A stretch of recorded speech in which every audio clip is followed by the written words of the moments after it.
Hello there, and welcome to Midnight Mind channel. I'm so glad you found your way here. Maybe you've been watching the leaves change color outside your window, or perhaps you're the kind of person who finds comfort in understanding the gentle rhythms that move through our world.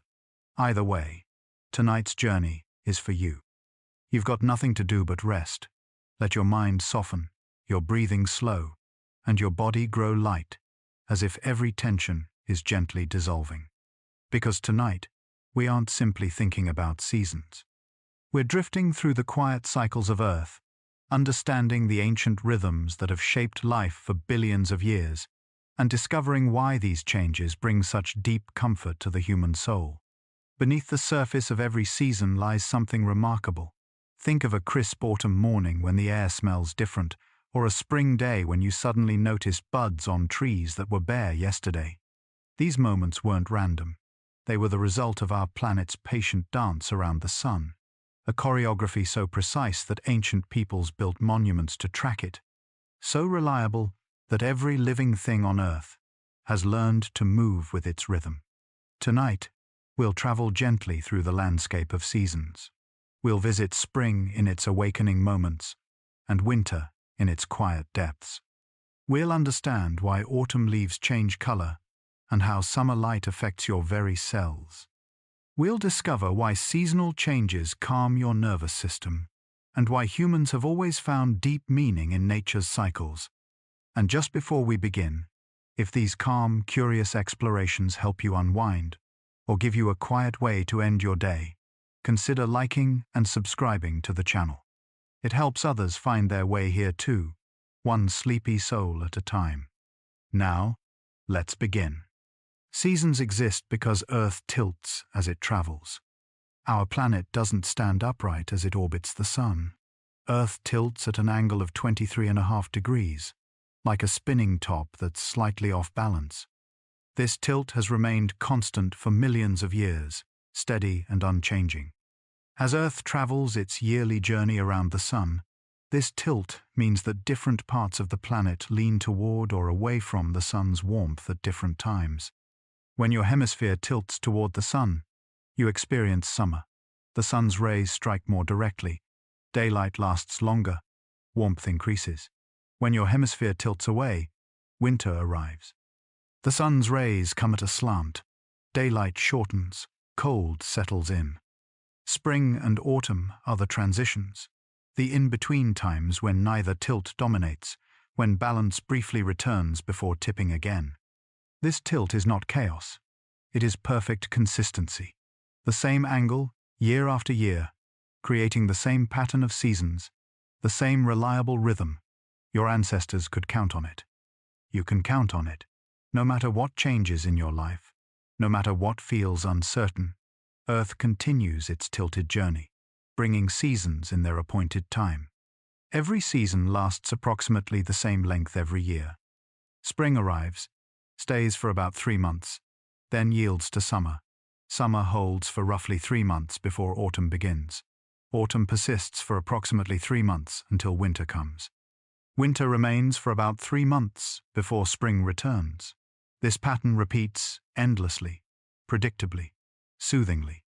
The exact dates shift slightly from year to year, just a day or two, because Earth's orbit isn't a perfect circle and our calendar is a human invention trying to match natural rhythms.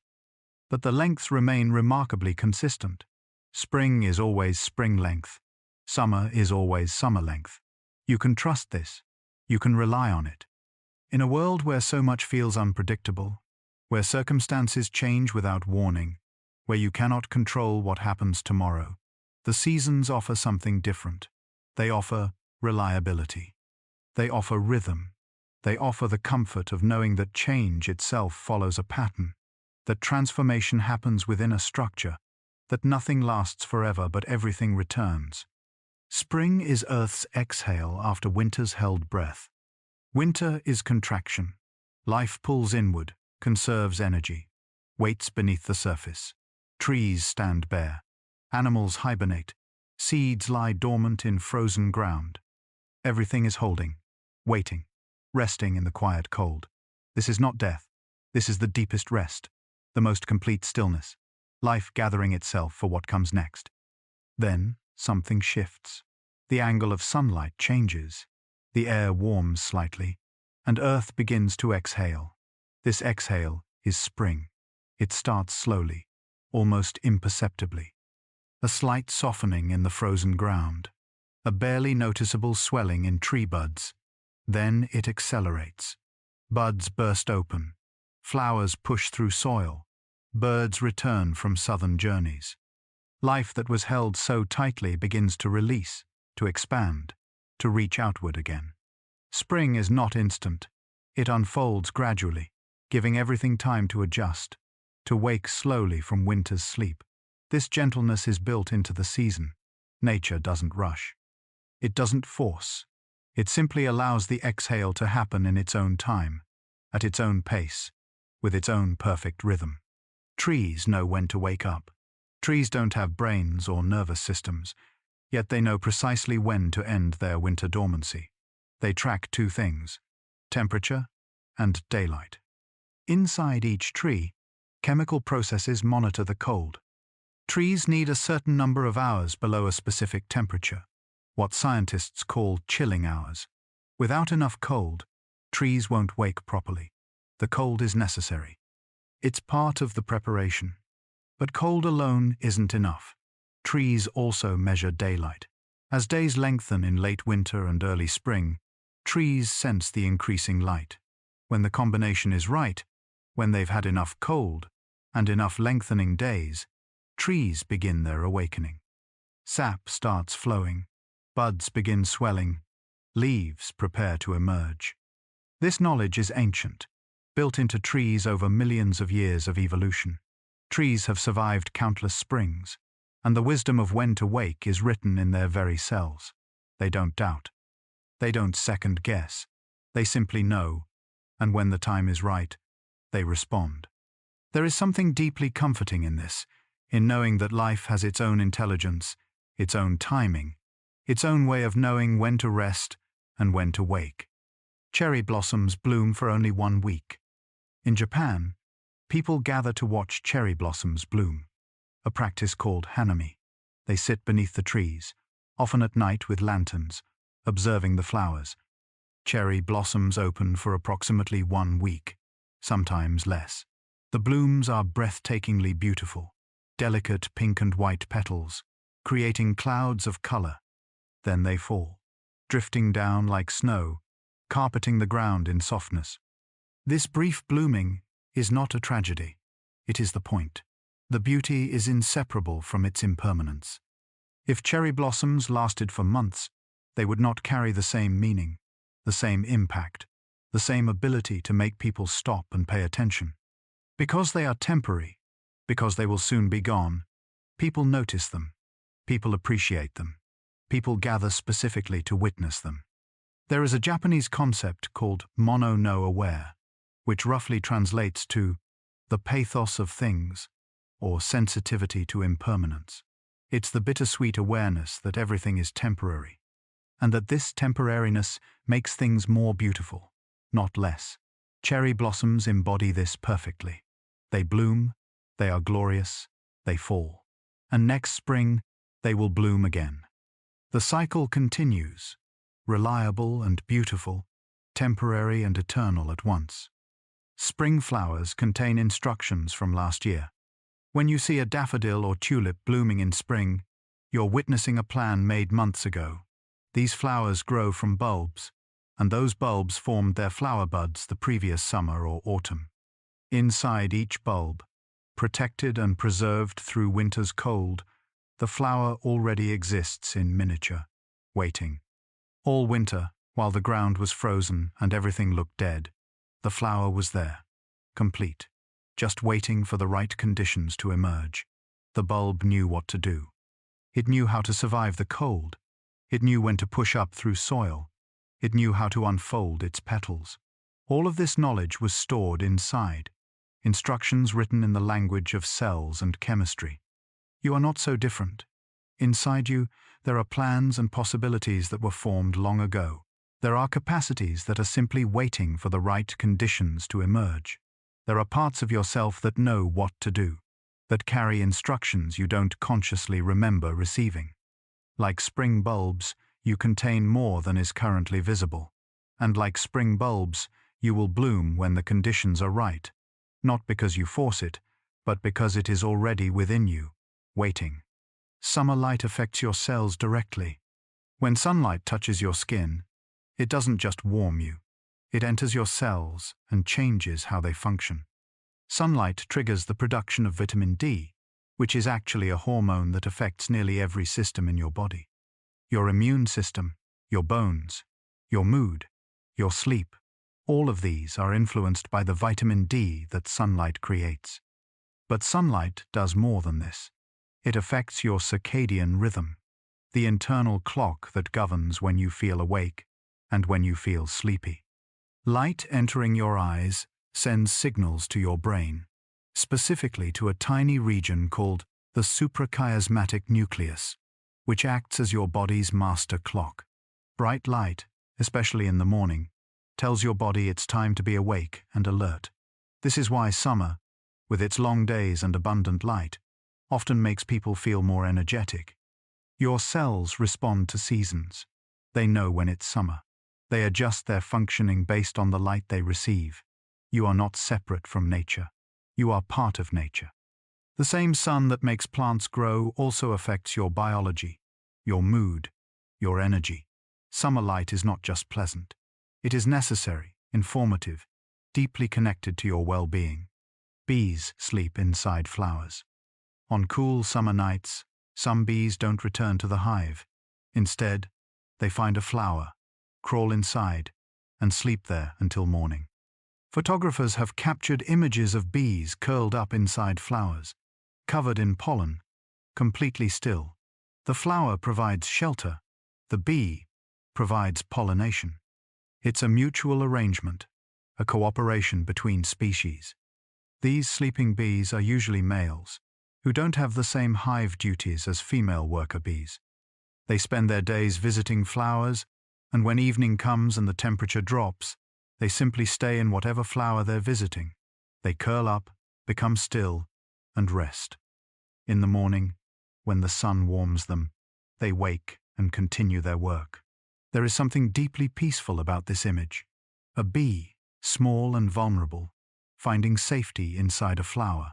The flower, rooted in place, offering shelter. Both are doing what they do naturally, and in doing so, they support each other. You too can find rest in unexpected places. You too can trust that when you need shelter, it will be there. You too can curl up and be still, knowing that morning will come and you will wake when it's time. Summer storms clean the air. Thunderstorms are dramatic, sometimes frightening, but they serve an important purpose.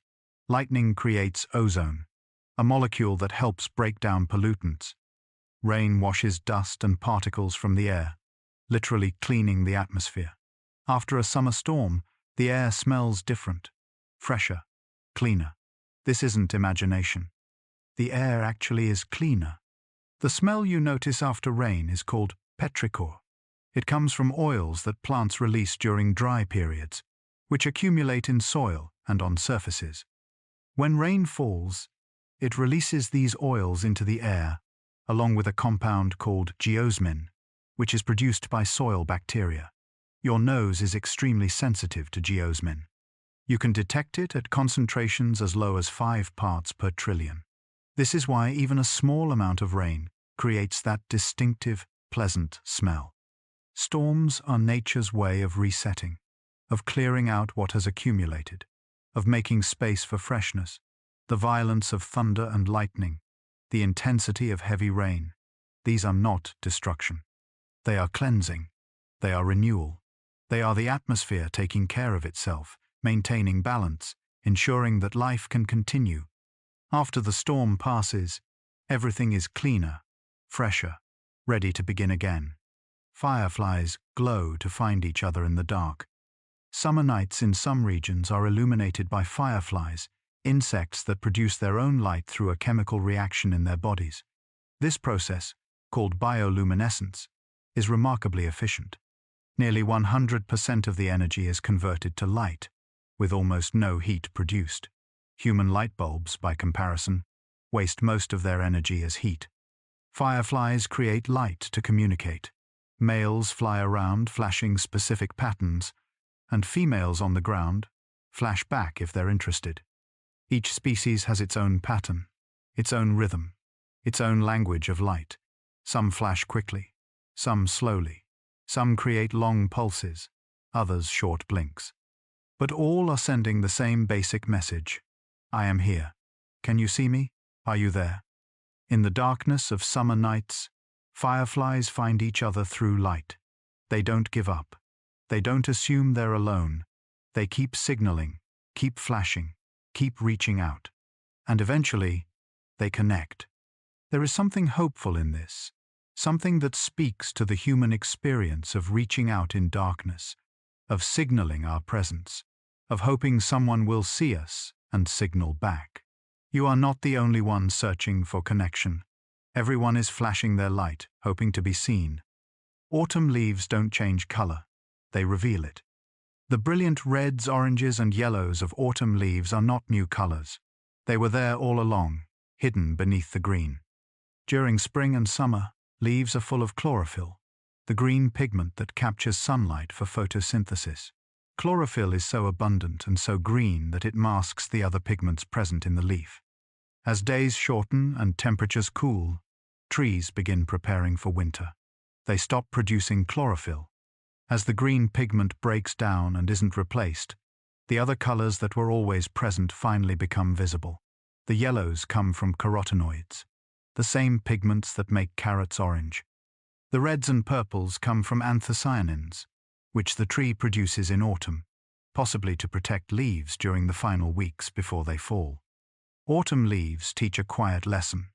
The colors were always there. The beauty was always present. It just needed the right conditions to become visible. You too contain colors that haven't yet been revealed. You too have beauty that's hidden beneath the surface, waiting for the right season, the right conditions, the right moment to emerge. The revealing will come. You don't have to force it. You only have to trust that when the time is right, what's within you will become visible. Trees let go of leaves to survive. Deciduous trees drop their leaves in autumn, not because the leaves are dying, but because the trees are preparing to survive. Leaves lose water through tiny pores called stomata. In winter, when the ground freezes, trees cannot draw up water from the soil to replace what's lost. If trees kept their leaves through winter, they would essentially die of thirst, losing water they cannot replenish. So trees make a choice, if we can call it that. They withdraw the valuable nutrients from their leaves, pulling nitrogen and other resources back into their branches and trunk. They form a special layer of cells at the base of each leaf stem, called the abscission layer, which gradually seals off the leaf's connection to the tree. Then they let go. The leaves fall. The tree stands bare, but it survives. Letting go is not loss. Letting go is wisdom. Trees know what they cannot sustain through the coming cold. They know what they must release to preserve their core, their essential self. They don't cling to leaves out of fear or sentiment. They release them because release is necessary for survival. You too may need to let go of things you've been holding. Not because those things are bad, but because you cannot carry everything through every season. Letting go is how you survive. Letting go is how you prepare for what comes next. Autumn air is clearer than summer air.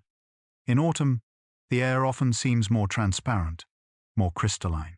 Distant objects appear sharper. The sky looks deeper. This is not imagination. Autumn air actually is clearer. During summer, heat and humidity create haze. Water vapor in the air scatters light, making distant views fuzzy and indistinct. In autumn, as temperatures cool and humidity drops, this haze diminishes. The air becomes drier, cleaner, more transparent. Lower humidity also affects how far you can see. On a clear autumn day, visibility can extend for dozens of miles, much farther than in summer. The crispness you feel in autumn air is real. The clarity you notice is measurable. Everything becomes more defined, more distinct, easier to see. This clarity comes from letting go. The air releases its moisture, the atmosphere releases its haze, and in that release, everything becomes clearer. Sometimes, you too need to release what you're holding before you can see clearly. Sometimes clarity comes not from adding more, but from letting go, from simplifying, from allowing things to become more transparent. Autumn teaches this. The clearest air comes after the release. Geese fly in V formation to help each other. When you see geese flying south for winter, they're almost always arranged in a V shape. This formation is not random or aesthetic. It's functional, cooperative, designed to help the entire group travel farther with less effort. When a goose flaps its wings, it creates an updraft for the goose behind it.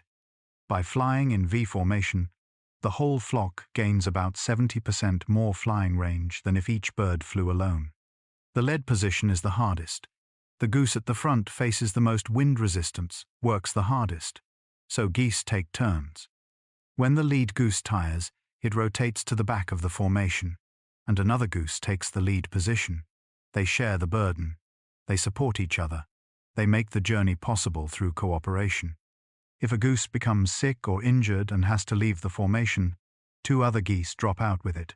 They stay with the struggling goose, protecting it and helping it, until it either recovers or dies. Only then do they rejoin a formation or create their own. Geese don't abandon their own. They don't leave individuals behind. They recognize that survival depends on community, on mutual support, on being willing to help even when it costs you something. You are not meant to migrate alone. You are not meant to face every challenge in isolation. Like geese, you need others. You need to take turns leading. You need to accept help when you're tired. You need to offer help when others struggle. The V formation works because every goose participates, because every goose matters, because they move together. Winter is not death, it is rest. Winter looks like death. Trees are bare. Grass is brown. Many animals disappear. The landscape appears lifeless, barren, finished. But this appearance is deceptive. Winter is not death. Winter is the deepest form of rest, the most complete withdrawal, the most profound conservation of energy. Beneath the frozen ground, roots are alive. Inside bare branches, buds are already formed, waiting. Under the snow, small animals are active in their tunnels. Seeds are dormant but viable, holding life in suspension. Bears are hibernating, their bodies performing the remarkable feat of surviving months without eating, drinking, or eliminating waste. Everything that looks dead is actually resting, waiting, preparing. Winter is necessary. Without winter's cold, many plants cannot complete their life cycles. Without winter's rest, many animals cannot survive the year. Without winter's pause, the soil cannot regenerate. Winter is not the absence of life. Winter is life in its most patient form. Life that knows how to wait. Life that trusts that spring will come, and it's worth surviving until it does. Snow is silent because of its structure. Fresh snow absorbs sound. When snow falls, the world becomes quieter, muffled, peaceful. This is because of how snow is structured. Snowflakes are intricate crystals with lots of space between their branches. When these crystals accumulate, they trap air in countless tiny pockets. Sound waves entering this structure bounce around in these air pockets and lose energy. The sound is absorbed rather than reflected. This effect is strongest with fresh, fluffy snow.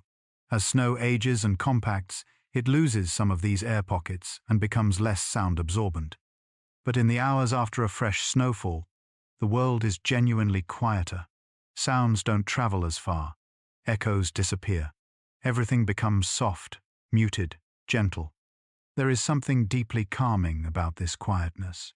In a world that is often too loud, too stimulating, too full of noise, snow offers silence.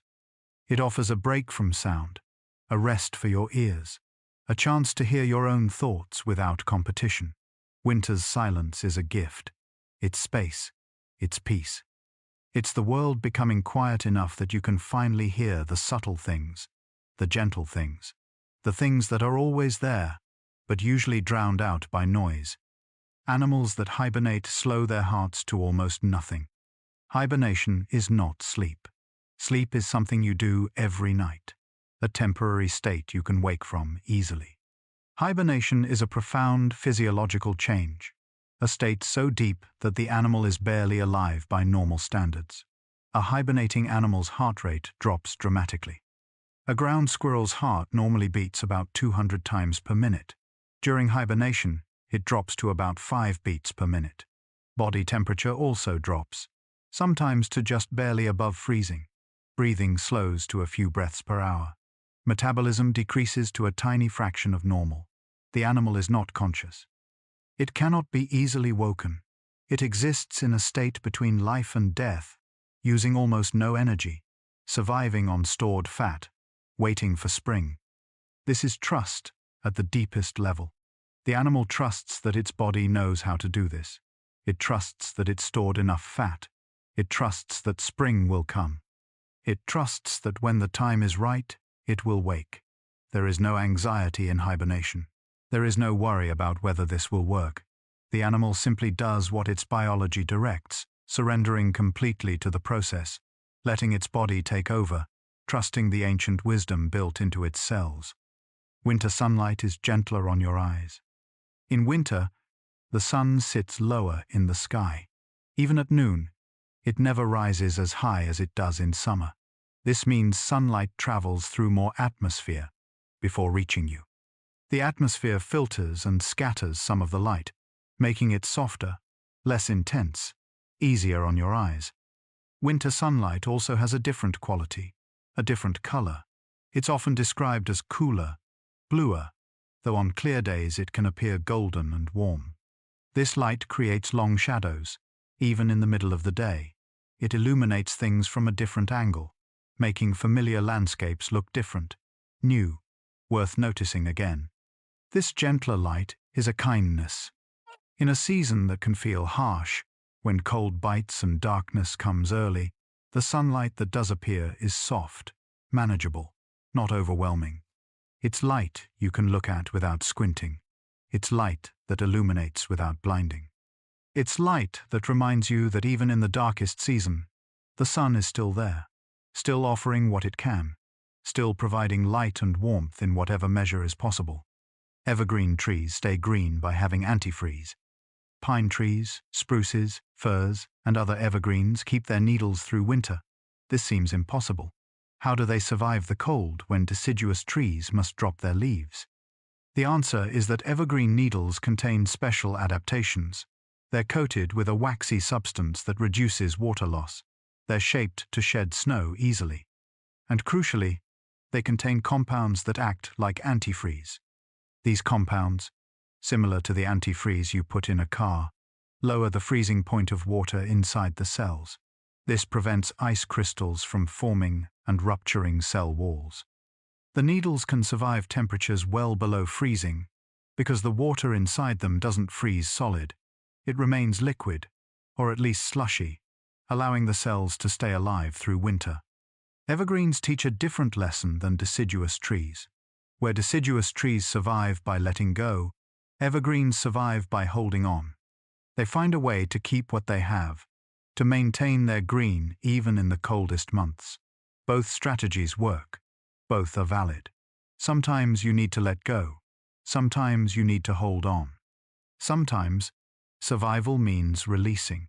Sometimes survival means finding a way to keep what matters, even when conditions are harsh.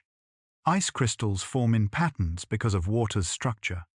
When water freezes, it doesn't freeze randomly. Ice crystals form in specific patterns, always hexagonal, always six-sided. This is because of how water molecules bond to each other.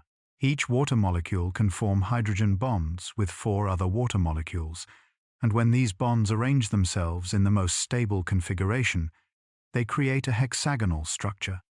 This is why snowflakes are six-sided. This is why ice crystals on your window form 6-pointed stars. The pattern is not designed or intended. It's simply the natural result of water molecules following the laws of chemistry and physics. The beauty is built into the structure itself. The pattern emerges inevitably from the properties of water. There is something comforting in this. The beauty of ice crystals is not random. It's not luck. It's the natural expression of what water is, how it behaves, what it becomes when it freezes. You too have patterns built into you. You too have ways of being that emerge naturally from your structure, your history, your nature. The patterns of your life are not random. They make sense, even when you can't see the full design, even when you don't understand why things are the way they are. There is order beneath the surface. There is structure supporting the pattern. The winter solstice is the turning point. In the Northern Hemisphere, the winter solstice occurs around December 21st. It's the shortest day of the year, the day when your hemisphere tilts farthest from the sun. After the solstice, days begin getting longer. The change is tiny at first, just a minute or two per day. But it's there. The light is returning. Ancient peoples celebrated the winter solstice as a turning point, a moment of hope in the darkest time. They built monuments to mark it, like Stonehenge, where the sun aligns with specific stones on solstice morning. They lit fires and held festivals, celebrating the fact that the sun would return, that light would increase, that spring would eventually come. The solstice is a promise. It tells you that even in the darkest moment, change is already happening. Even when days are shortest and cold is deepest, the turning has begun.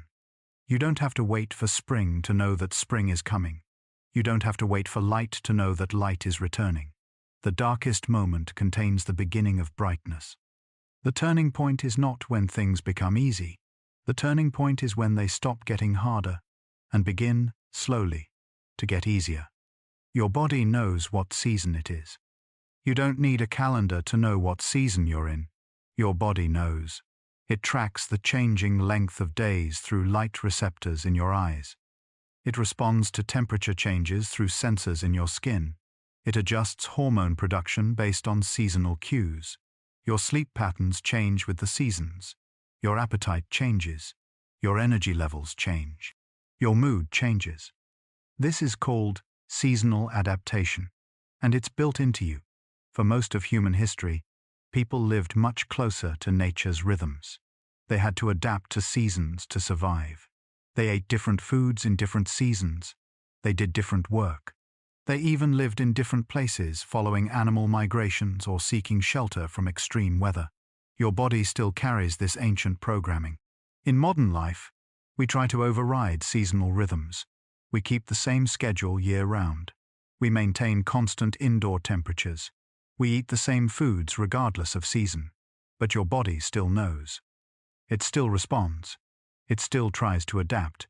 When you feel more tired in winter, that's not laziness. That's your body responding to shorter days, trying to rest more, conserving energy like your ancestors did. When you feel more energetic in summer, that's your body responding to longer days, more light, warmer temperatures. Seasons teach you that everything changes. Spring arrives after winter, every time, without fail. Summer follows spring. Autumn comes after summer. Winter returns after autumn. The cycle continues, endless and reliable. No season lasts forever. No matter how much you love summer's warmth or dread winter's cold, it will change. It will transform into something else. It will give way to the next season. This is one of nature's most fundamental lessons. Everything changes. Nothing stays the same. The beautiful moments pass. The difficult moments pass. Everything is temporary. Everything is in motion. Everything is transforming into what comes next. But the lesson is not just that things change. The lesson is that change follows a pattern. Change is not random chaos. Change is seasonal, cyclical, predictable in its unpredictability. You know winter will be cold, even if you don't know exactly how cold. You know spring will bring growth, even if you don't know exactly what will grow. The details vary, but the pattern holds. But they also teach you that everything returns. Spring leaves, but spring comes back. Summer ends, but summer returns. The leaves fall, but new leaves grow. The flowers die, but the same flowers bloom again next year. Nothing is lost forever. Everything that leaves comes back, perhaps not in exactly the same form, but in essence, in spirit, in the fundamental pattern of what it is. This is the other half of the lesson. Yes, everything changes, but also everything returns. Loss is not permanent. Endings are not final. What goes away comes back, maybe not immediately, maybe not in the way you expect, but the cycle continues. The pattern repeats. What was, will be again. This is hope. This is comfort. This is the promise that seasons make. You will not be stuck in winter forever. You will not be trapped in any single season. The wheel keeps turning. The cycle continues. What you're experiencing now will change, and what you've lost will, in some form, return. Maybe not the exact same thing, but the essence of it. The warmth will return. The growth will return. The light will return. Because that's what seasons do. They leave, and they come back. The earth has been cycling through seasons for billions of years. Long before humans existed, seasons were happening. Long before any conscious being was here to notice them, Earth was tilting and orbiting, creating the pattern of changing temperatures and daylight. For billions of years, spring has followed winter. For billions of years, leaves have grown and fallen. For billions of years, the cycle has continued. This vast timescale is hard to comprehend. Billions of years, countless springs, summers, autumns, winters, more seasons than you could count in 1,000 lifetimes. And through all of that time, through all of those cycles, the pattern has held. The seasons have continued. The rhythm has persisted. You are part of this ancient pattern. The same sun that warmed dinosaurs warms you. The same seasonal cycle that shaped the evolution of the first plants shapes your life today. You are not separate from this. You are within it. You are held by it. You are part of a pattern so old and so vast that your individual life is just a brief moment within it. Yet you are completely connected to it, completely held by it, completely part of it. Every season is exactly what it needs to be. Spring is not too short. Summer is not too hot. Autumn is not too brief. Winter is not too long. Each season is exactly the length it needs to be for life to continue, for the cycle to work, for the pattern to hold. If spring were longer, summer would come too late. If winter were shorter, the cold-dependent processes wouldn't complete. Everything is balanced. Everything is timed. Everything is exactly as it needs to be. This doesn't mean seasons are always comfortable. Winter can be harsh. Summer can be oppressive. But harsh and oppressive are not the same as wrong. The discomfort serves a purpose. The extremes are necessary. The challenges are part of the design. Each season brings what the earth needs, even when it's not what you might prefer. Your life has seasons too. Times of growth and times of rest. Times of abundance and times of scarcity. Times of light and times of darkness. And like Earth's seasons, your seasons are exactly what they need to be. Not too long, not too short, not too easy, not too hard. Exactly calibrated to teach you what you need to learn, to grow you in the ways you need to grow, to bring you to where you need to be. You don't have to fight the seasons. You cannot make spring come faster by wishing for it. You cannot extend summer by refusing to acknowledge autumn. You cannot skip winter by pretending it's not happening. The seasons change regardless of your preferences, regardless of your resistance, regardless of your desire for things to be different. Fighting the seasons is exhausting. Resisting what is takes enormous energy. Wishing things were different doesn't change them. It only makes you suffer more. When you fight winter, you don't make winter go away.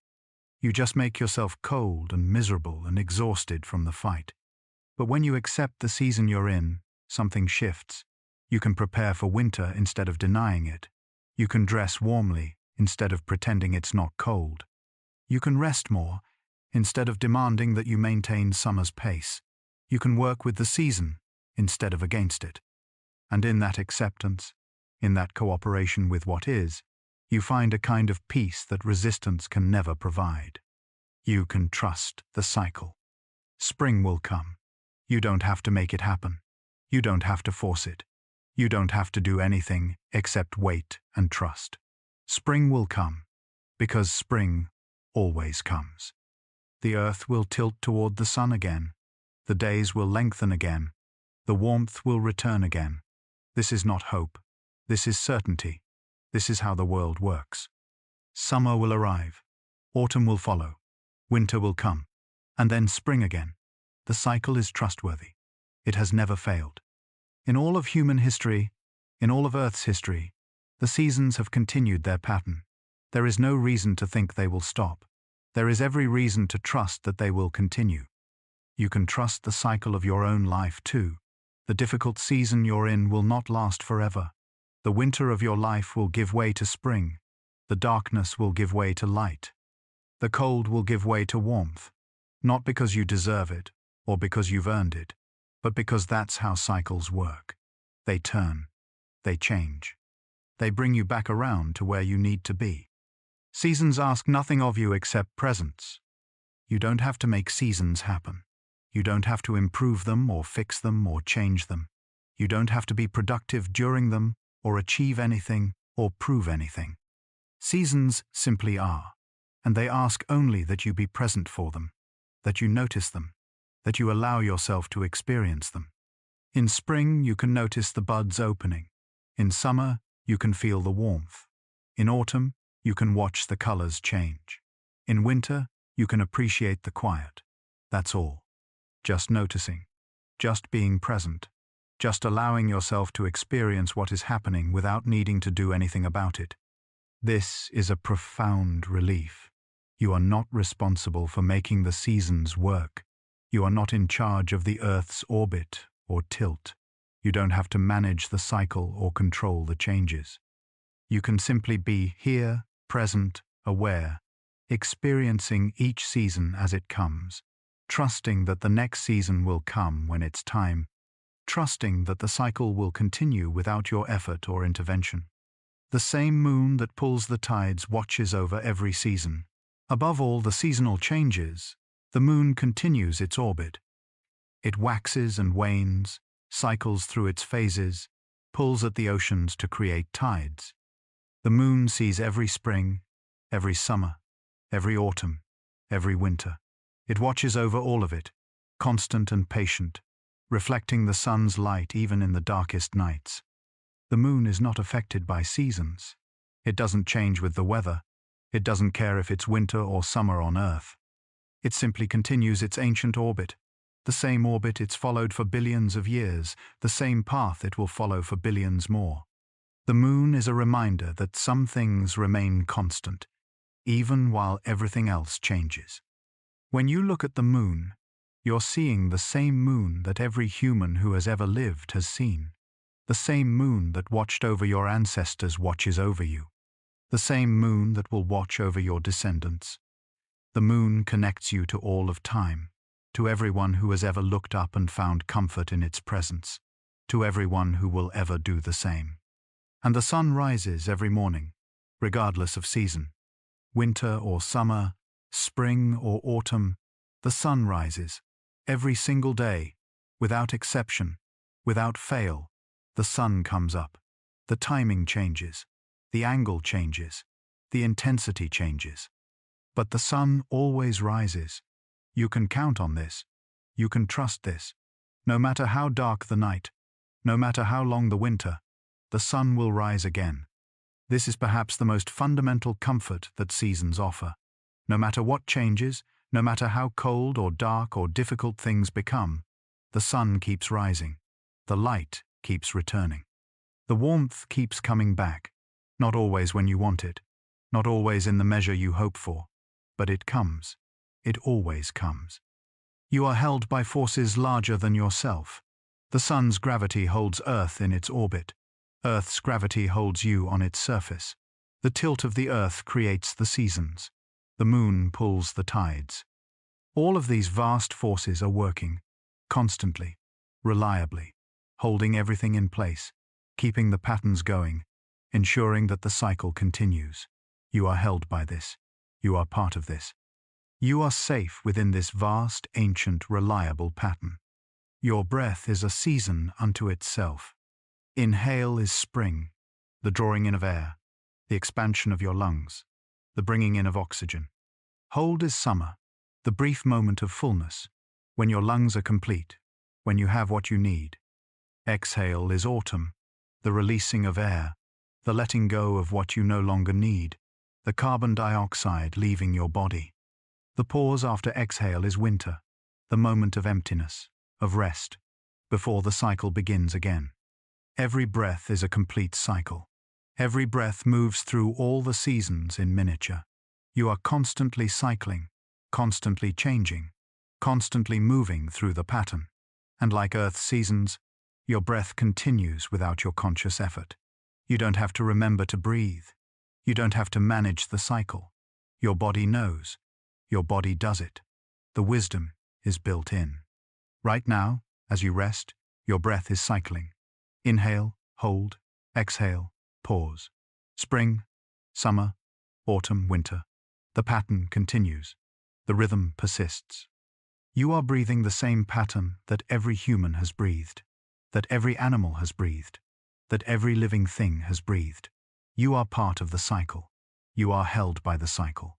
You are safe within the cycle. And just like seasons, emotions and experiences come and go. Nothing lasts forever. Not joy, not sorrow, not fear, not peace. Every emotion is a season, arriving in its time, staying for its duration, then giving way to what comes next. The sadness you feel is winter. It's cold and dark and difficult, but it will not last forever. Spring will come. The warmth will return. The growth will begin again.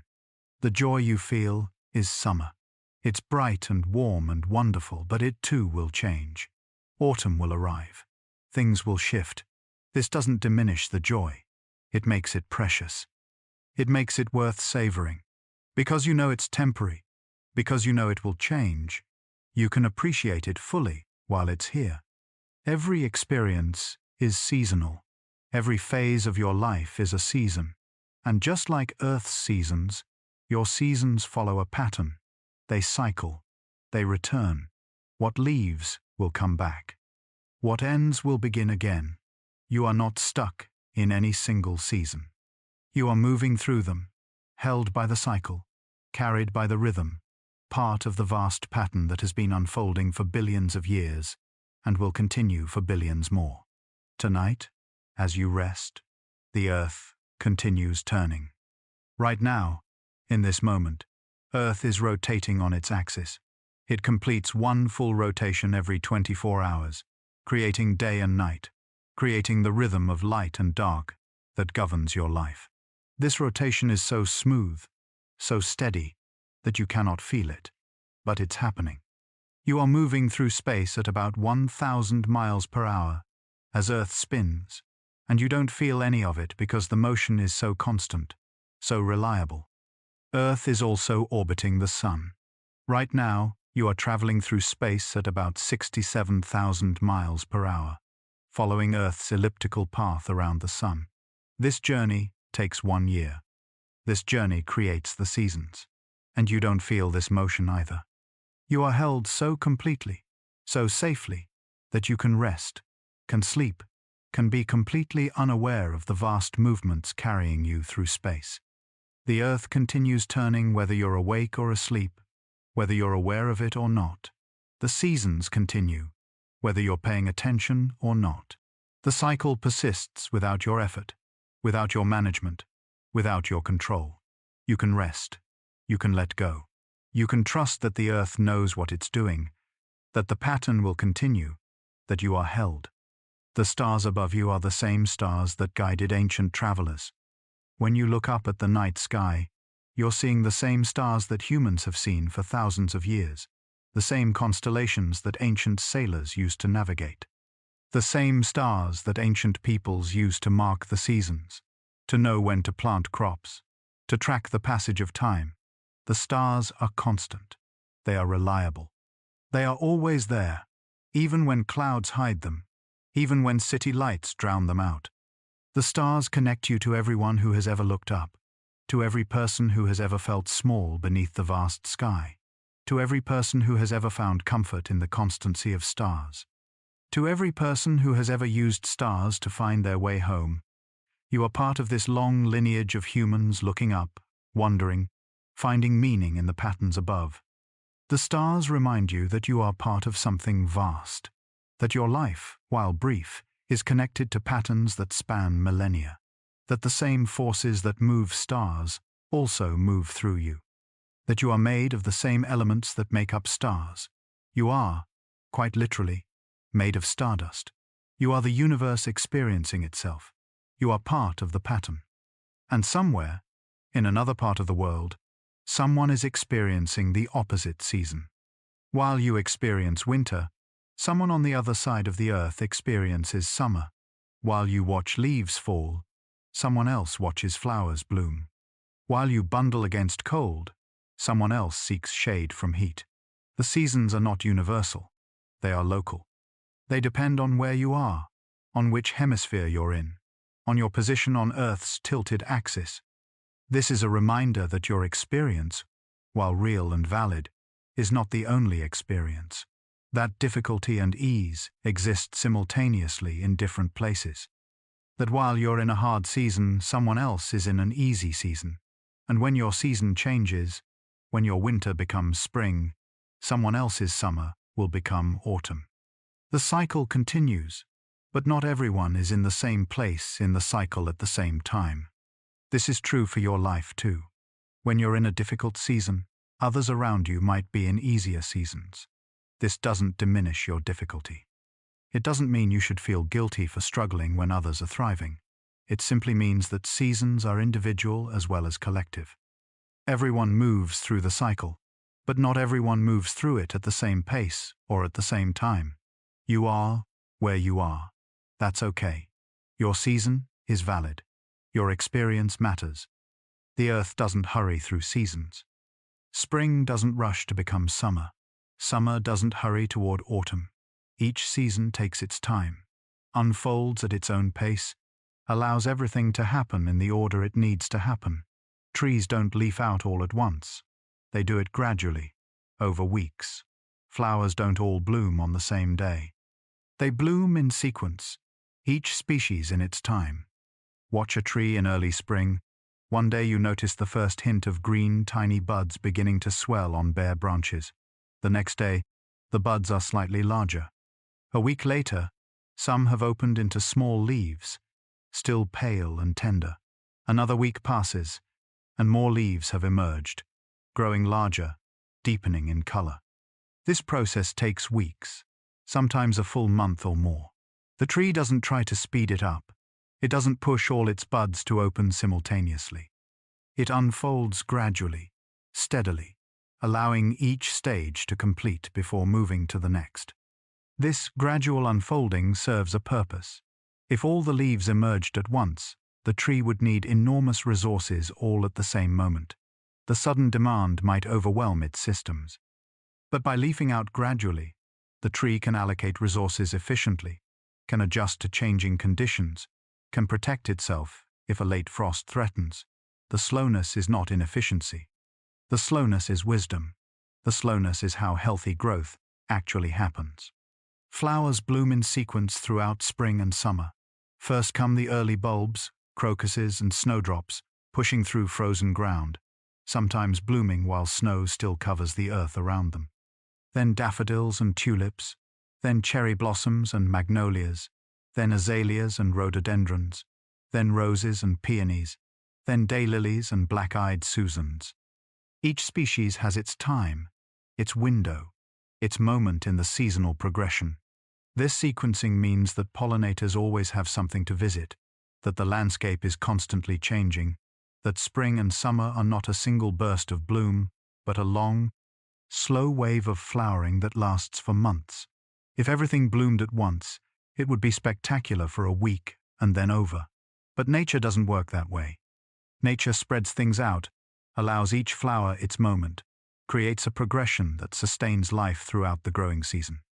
You might wish everything would bloom at once. You might want the full glory of summer to arrive immediately, without the slow build-up of spring.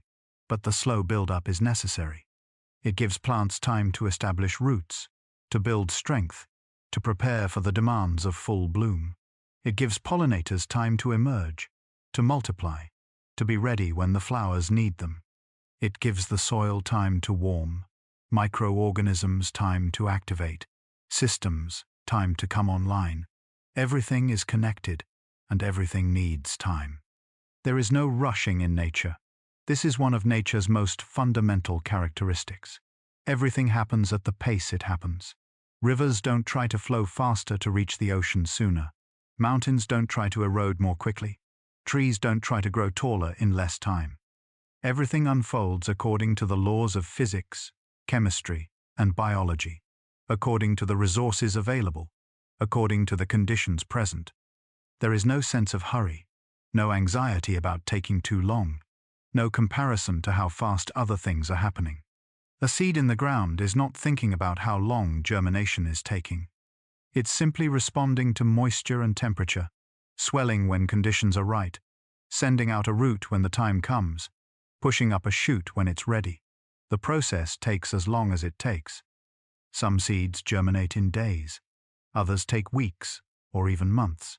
Some seeds can lie dormant for years, waiting for exactly the right conditions before they begin to grow. This is not laziness or resistance.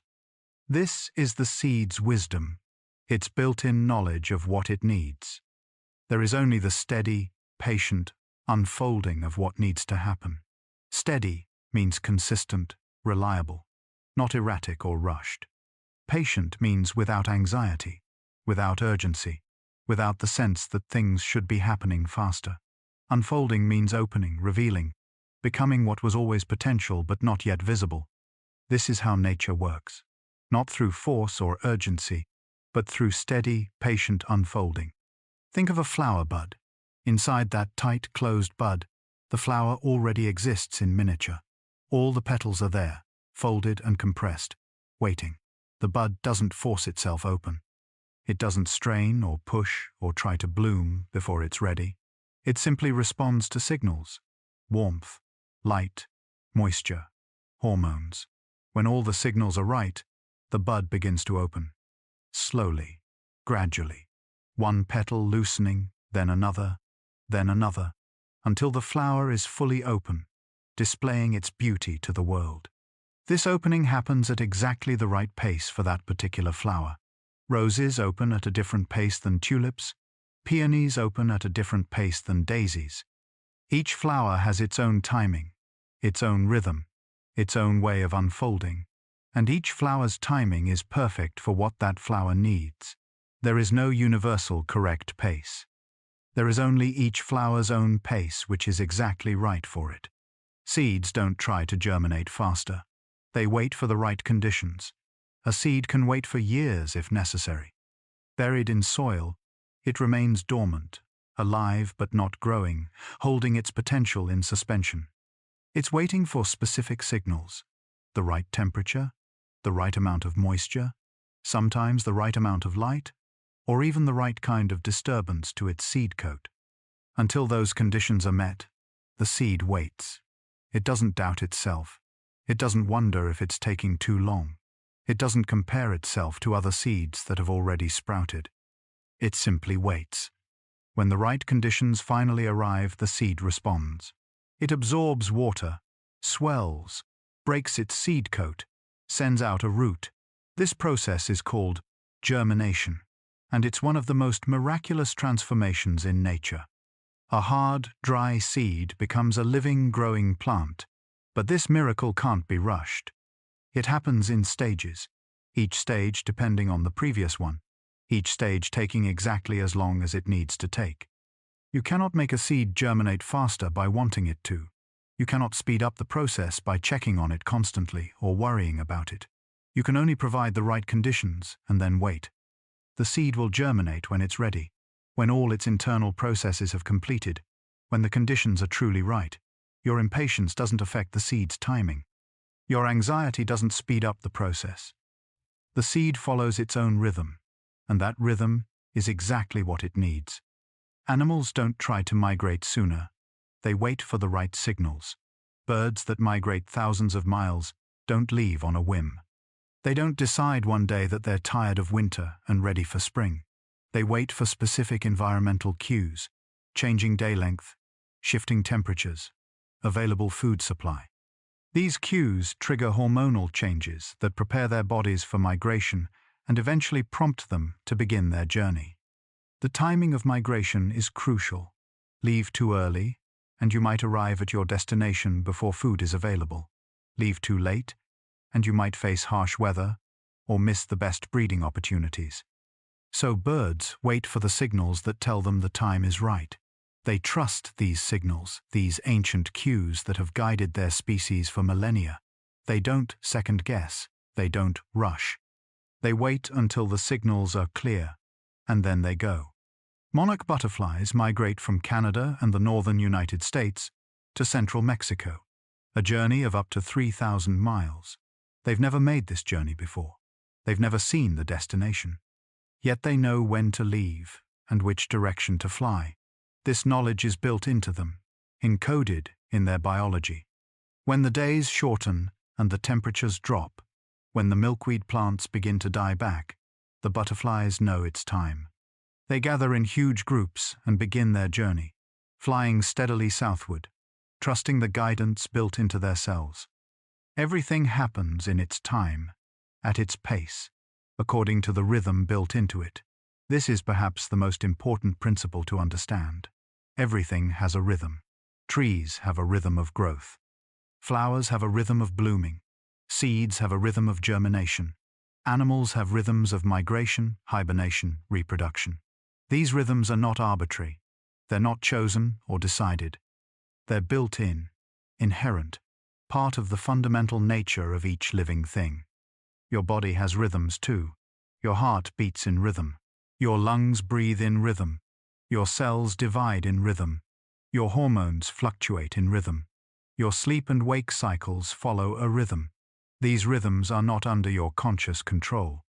You don't have to remember to make your heart beat or your lungs breathe. The rhythms are built in, operating automatically, keeping you alive without your conscious effort.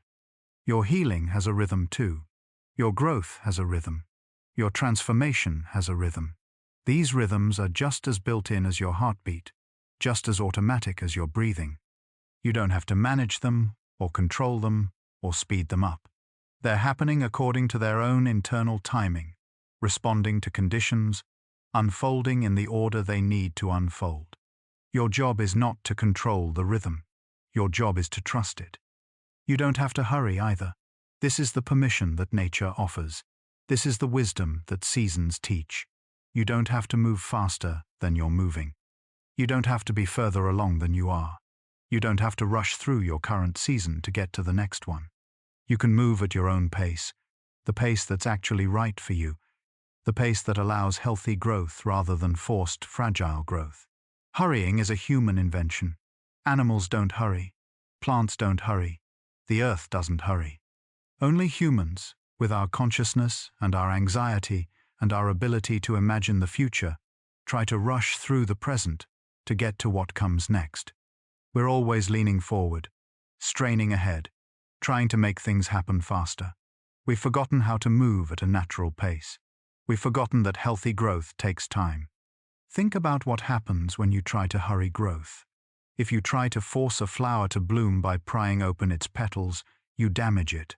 The petals tear. The flower can't function properly.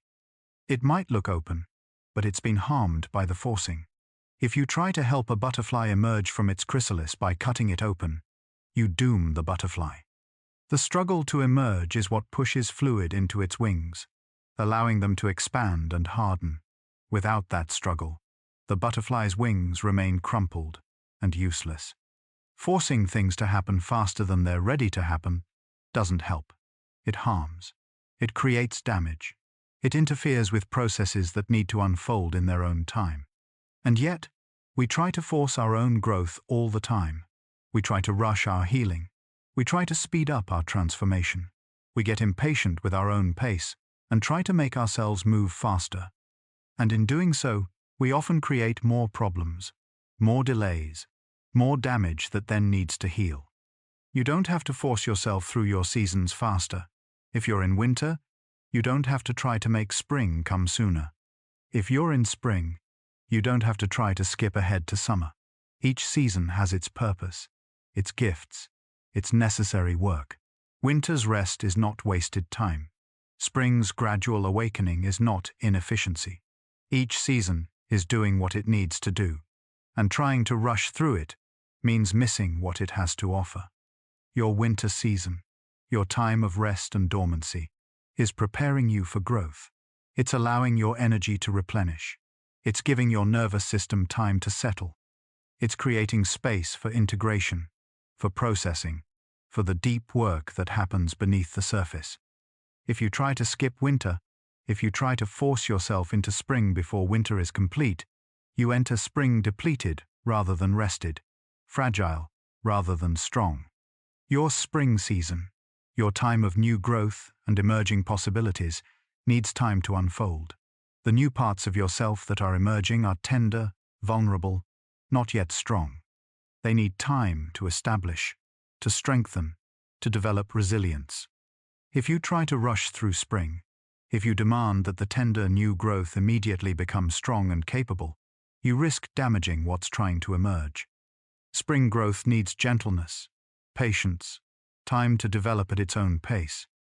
You don't have to rush your healing or your growth or your transformation. These processes have their own timeline. Healing happens in layers, not all at once. You heal one wound, and then another wound becomes visible that you couldn't see before. You integrate one experience, and then you're ready to process the next one. It's not linear. It's not fast. It's gradual, layered, complex, and it takes as long as it takes. Growth happens in spurts and plateaus. Sometimes you grow rapidly, learning and changing and expanding quickly. Then you hit a plateau where nothing seems to be happening, where you feel stuck, where no visible progress is occurring. But the plateau is not failure. The plateau is consolidation. It's your system integrating what you've learned, strengthening what you've gained, preparing for the next growth spurt. Both the spurts and the plateaus are necessary. Both are part of healthy growth. Transformation is even slower and more mysterious than healing or growth. Transformation is becoming something different, not just more of what you already are. It's the caterpillar becoming a butterfly, not the caterpillar becoming a bigger caterpillar. This kind of change takes time. It requires dissolution before reconstruction. It requires letting go of old forms before new forms can emerge. It can't be rushed. It can only be allowed, surrendered to, trusted. You can take your time. This is complete permission. You can take all the time you need. You can move as slowly as you need to move. You can rest as much as you need to rest. You can stay in a season as long as the season needs to last. There is no deadline. There is no schedule. There is no timeline you're supposed to be following. You can take your time, and taking your time is not failing. Taking your time is wisdom. Taking your time means honoring your actual capacity rather than pushing past it. It means recognizing when you're tired and need rest, rather than forcing yourself to keep going. It means acknowledging when you're not ready for something rather than pretending you are. It means respecting your own pace, your own rhythm, your own needs. It means treating yourself with the same patience and gentleness that nature treats all growing things. You can unfold at your own pace. Unfolding is a beautiful word for growth and change. It suggests something that's already there, folded up, waiting to open. You're not creating yourself from nothing. You're unfolding what's already within you. And this unfolding happens at its own pace. Not the pace you think it should happen or the pace someone else unfolds. Your pace. The pace that's right for your particular unfolding. Your own pace might be slower than you wish it was. You might look at others who seem to be unfolding faster, changing more quickly, healing more rapidly. But their pace is their pace, and your pace is your pace. Comparing doesn't help. Comparing only makes you feel bad about the pace that's actually right for you. Your pace is not wrong, just because it's different from someone else's. Your pace is exactly what you need. Your own pace might also be faster than others expect. Some people might think you're rushing, moving too quickly, not taking enough time. But if the pace feels right to you, if you're not forcing yourself, if the unfolding is happening naturally, then your pace is fine. You don't have to slow down to match someone else's expectations any more than you have to speed up to match your own expectations. You only have to move at the pace that's actually true for you. You can trust that everything will happen when it's supposed to happen. This is faith in the process, faith in the cycle, faith in the rhythm built into you. Everything has its time. Every stage of growth has its season. Every transformation has its timeline. And these times are not arbitrary. They're based on real conditions, real readiness, real preparation. When the time is truly right, things happen naturally, easily, without force. That you don't have to force it, or push it, or make it go faster. Force creates resistance. Push creates pushback. Trying to make things go faster often makes them go slower because you're working against the natural rhythm instead of with it. When you stop forcing, stop pushing, stop trying to control the pace, things often move more smoothly. Not necessarily faster, but more smoothly, with less struggle, with less damage. Think of a river. A river flows at the pace determined by gravity, the slope of the land, the volume of water, the resistance of the riverbed. You cannot make a river flow faster by standing on the bank and commanding it to hurry. The river flows at the pace it flows. But you can dam the river, block it, try to control it. And when you do, you don't make it flow faster. You make it stop flowing, or you make it flood, or you make it flow in ways that damage the landscape. The river flows best when it's allowed to flow naturally, at its own pace, following the path of least resistance. Your life is like that river. It flows at its own pace, determined by countless factors, most of which you don't control. You can try to force it to go faster, but forcing doesn't speed it up. Forcing creates dams and floods and damage. Your life flows best when you allow it to flow naturally, when you work with its pace instead of against it, when you trust the current instead of fighting it. The earth doesn't hurry. You don't have to either. This is the fundamental lesson. This is the wisdom that seasons offer. The earth, with all its vast power and ancient wisdom, doesn't hurry. Spring takes 3 months. Trees take decades to mature. Mountains take millions of years to form. Nothing in nature is rushed. Everything unfolds in its own time, at its own pace, according to its own rhythm. And you are part of nature. You are not separate from these rhythms. You are subject to the same principles. You can move at nature's pace. You can trust nature's timing. You can be like the earth, unhurried, patient, trusting the unfolding. You don't have to hurry through your life. You don't have to rush through your experiences. You don't have to force yourself to grow faster, or heal quicker, or change sooner. You can take your time. You can move at your own pace. You can trust that everything is unfolding exactly as it needs to, in exactly the time it needs to unfold. You can be patient with yourself, gentle with yourself, trusting with yourself. You can remember that you are like a tree, like a flower, like a seed. You are part of nature's rhythms. And nature doesn't hurry. Neither do you have to. Neither do you. And neither do you. This is permission. This is release. This is the gift that seasons offer. You don't have to hurry. You don't have to be further along than you are. You don't have to be in a different season than the one you're in. You can be exactly where you are, exactly as you are, moving at exactly the pace you're moving. Think about how absurd it would be to stand in front of a tree in January and demand that it bloom. To look at bare branches and insist they produce leaves right now, immediately, because you're tired of winter and ready for spring. The tree cannot comply. The tree is not being stubborn or lazy or resistant. The tree is simply following the rhythm built into its biology, responding to signals from temperature and light, waiting for the conditions that tell it the time is right. You would never blame the tree for not blooming in January. You would never think the tree was failing or falling behind or doing something wrong. You would understand that the tree is exactly where it needs to be, that its bareness is appropriate for the season, that trying to force blooms in winter would actually harm the tree.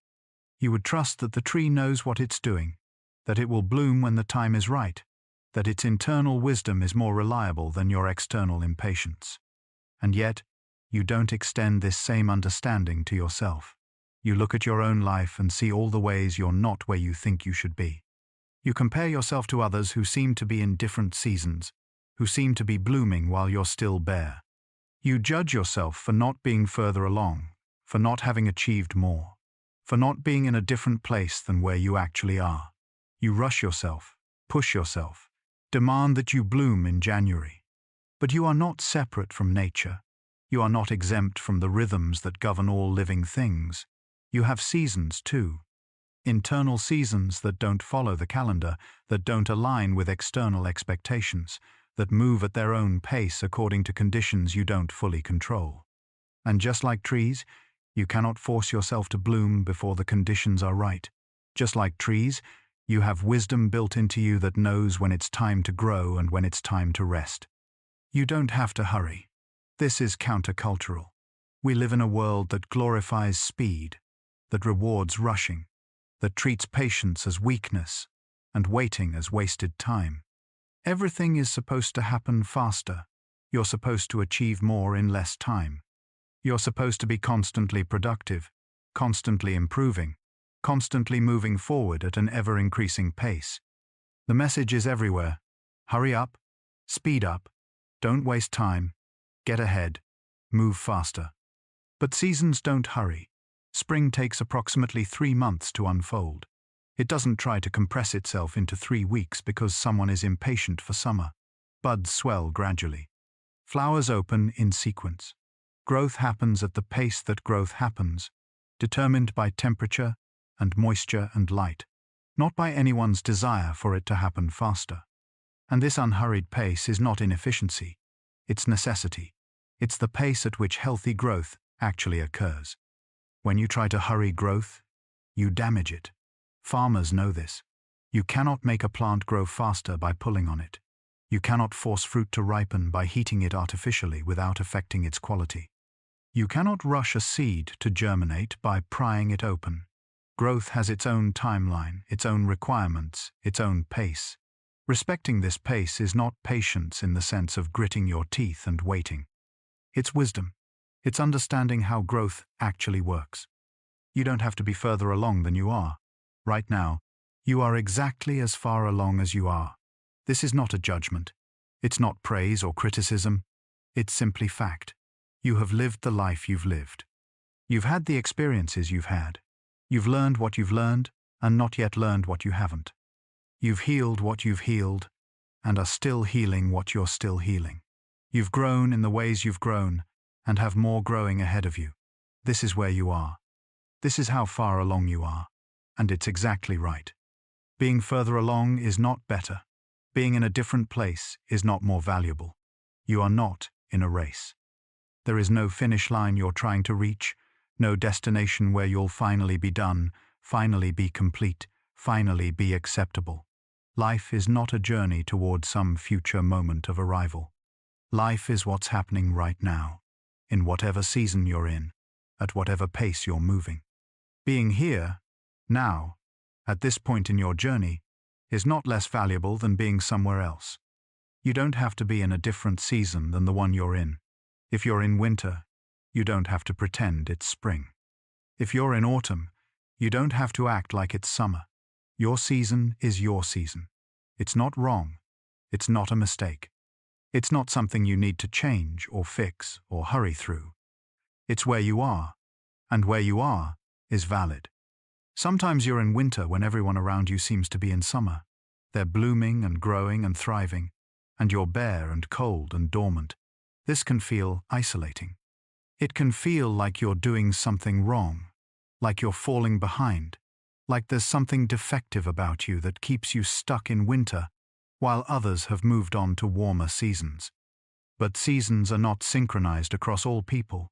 Everyone is in their own season, following their own cycle, responding to their own conditions. Your winter is not less valid because someone else is in summer. Your need for rest is not less real because someone else has energy. Your season of dormancy is not a failure just because someone else is in a season of growth. Different seasons serve different purposes. All seasons are necessary. All seasons are valuable. The season you're in is the season you need to be in, whether you understand why or not, whether you like it or not. You can be exactly where you are, exactly as you are, moving at exactly the pace you're moving. This is complete acceptance. This is total permission. This is the deepest form of self-compassion. You don't have to be different. You don't have to be better. You don't have to be more or less or other than what you are right now. You can simply be this, here, now, in this season, at this pace, with these limitations and these capacities, with this history and these circumstances, exactly as you are. Exactly where you are means including everything about your current situation, the good parts and the difficult parts, the growth and the struggle, the clarity and the confusion, the strength and the weakness, all of it. You don't have to edit out the parts you don't like. You don't have to present only the acceptable aspects. You can be exactly where you are, with all the complexity and messiness and imperfection that entails. Exactly as you are means including everything about who you are right now, your current level of healing, your current understanding, your current capacity, your current limitations, your current gifts. All of it. You are a work in progress, yes, but you are also complete in this moment. You are both becoming and being. You are both growing and already whole. You don't have to wait until you're different to accept yourself. You can accept yourself now, as you are, even while you're changing. Moving at exactly the pace you're moving means trusting your own rhythm, not comparing your pace to anyone else's, not judging yourself for being slower or faster than you think you should be, not trying to force yourself to move at a pace that doesn't match your actual capacity, just moving at the pace you're actually moving, which is the only pace you can move at in this moment, given all the factors that influence your pace. Your pace is determined by so many things: your history, your current circumstances, your resources, your support system, your nervous system state, your physical health, your emotional capacity, your life responsibilities. All of these factors influence how fast you can move, how much you can handle, how quickly you can grow or heal or change. Your pace is not arbitrary. It's not chosen. It's the natural result of all these factors coming together, and it's exactly right for you. The seasons will change when they're ready to change, not when you're ready, not when you think they should, when they're ready. Seasons have their own timing, their own requirements, their own readiness. Spring doesn't come because you're tired of winter. Spring comes when the earth has tilted enough, when the sun's angle has changed enough, when the temperature has risen enough. The readiness is in the season itself, in the conditions, in the cycle, not in your desire for change. Your season will change when it's ready to change, not before. This might be hard to accept. You might be so tired of the season you're in. You might be desperate for change, ready for something different, exhausted by the sameness of where you are, but your wanting it to change doesn't make it change. Your readiness for a new season doesn't bring the new season. The season changes when the conditions are right, when the internal and external factors align, when the time has truly come. Not before. You cannot rush it. You cannot force it. You cannot make it happen through willpower or effort or desperate desire. This is one of the hardest lessons seasons teach. You are not in control of when seasons change. You can prepare for the next season. You can plant seeds that will grow in spring. You can gather resources that will sustain you through winter, but you cannot make spring come in February. You cannot make winter end just because you're tired of cold. Not because you wish it would. Wishing is not enough. Hoping is not enough. Wanting desperately for things to be different is not enough to make them different. This sounds harsh, but it's actually liberating. If wishing could change seasons, You would be responsible for making them change. You would have to wish hard enough, hope strongly enough, want intensely enough. And when seasons didn't change, it would be your fault for not wishing well enough. But seasons don't respond to wishes. They respond to conditions. And this takes the burden off you. Not because you think you should be somewhere else. Your judgment about where you should be is not relevant to where you actually are. You might think you should be further along in your healing. You might think you should be in a different emotional season. You might think you should have moved past this by now. But what you think should be happening doesn't change what is happening. The season you're in is not determined by your opinions about it. It's determined by the actual conditions of your life, your nervous system, your circumstances. When the conditions are right, when the time has come, when the cycle has turned far enough, the season will change. This is promise and patience combined. The promise is that seasons do change. Winter does not last forever. The difficult season you're in will end. The change will come. This is certain. This is reliable. This is how cycles work. But the patience is that the change comes in its own time, according to its own conditions, following its own rhythm. You cannot control when. You can only trust that it will happen. When the conditions are right. What makes conditions right? For Earth's seasons, it's the angle of sunlight, the temperature, the length of days. For your personal seasons, the conditions are more complex and harder to measure. Maybe you need a certain amount of rest before you can grow again. Maybe you need certain experiences or insights or support. Maybe you need time for neural pathways to rewire, or for trauma to integrate, or for grief to process. The conditions that need to be right are different for everyone, and different for each season transition. You don't always know what conditions need to be met. You don't always understand why you're still in the season you're in. You can't always see what needs to happen before the next season can begin. This not knowing is part of the process. You are not required to understand the conditions. You are only required to trust that when they're met, when everything that needs to be in place is in place, the season will change, naturally, inevitably, without you having to force it. When the time has come, time is both chronological and experiential. Chronological time is measured by clocks and calendars. Experiential time is measured by readiness, by ripeness, by the sense that now is the moment. Seasons change according to experiential time more than chronological time. A season might last 3 months or 3 years. It lasts as long as it needs to last. And it ends when the time has truly come, when everything is ready, when the change can happen organically rather than being forced. When the cycle has turned far enough. Cycles are circular. They don't move in straight lines toward destinations. They turn, gradually, coming back around to where they started, but at a different level, with different understanding, with different capacity.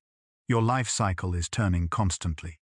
You're always moving, always changing, always in process, but the turning is gradual. You can't see it happening day to day. You only notice it when you look back and realize how far the cycle has turned, how different you are now from who you were before. The season will change. This is certainty. This is the promise that seasons make. No season lasts forever. Winter always gives way to spring. Darkness always gives way to light. The difficult season you're in will change. Not might change, will change. This is as certain as the Earth's orbit around the Sun. The only uncertainty is when. The only unknown is timing. But the change itself is guaranteed. The cycle will continue. The next season will come. And until then, you can be in the season you're in. This is the practice. This is the work. Not forcing change. Not rushing through. Not wishing you were somewhere else. But being here, fully, completely, in the season you're actually in, experiencing it, learning from it, allowing it to do whatever work it needs to do in you. Being present for it rather than constantly trying to escape it or transcend it or hurry through it to get to the next one. You can stop fighting it. Fighting your season is exhausting. Resisting where you are takes enormous energy. Arguing with reality, insisting that things should be different than they are, refusing to accept the season you're in. All of this creates suffering on top of whatever difficulty the season itself brings. When you stop fighting, when you stop resisting, when you accept that this is the season, and fighting it won't change it, something shifts. You still might not like the season, but you stop adding the extra layer of suffering that comes from resistance. You can stop rushing it. Rushing creates anxiety. When you're constantly trying to get through the current season to reach the next one, you're never actually here. You're always leaning forward, straining toward the future, missing the present moment. And paradoxically, rushing often slows things down. When you rush healing, you create more wounds. When you rush growth, you create fragile structures that can't sustain themselves. When you rush through winter, you don't get the full rest you need, which means you enter spring depleted rather than ready. You can simply be here, in this season, experiencing it fully. This is presence. This is acceptance. This is the deepest form of trust. Being here doesn't mean you love the season you're in. It doesn't mean you're not looking forward to the next season. It just means you're not trying to be anywhere other than where you are. You're not mentally living in the future or the past. You're here, now, in this season, experiencing whatever this season brings, trusting that this experience has value, even if you can't see it yet. Experiencing it fully means not numbing yourself, not distracting yourself, not trying to avoid the season's reality. If you're in winter, you feel the cold. You acknowledge the darkness. You accept the bareness. You don't pretend it's spring. You don't imagine yourself into a different season.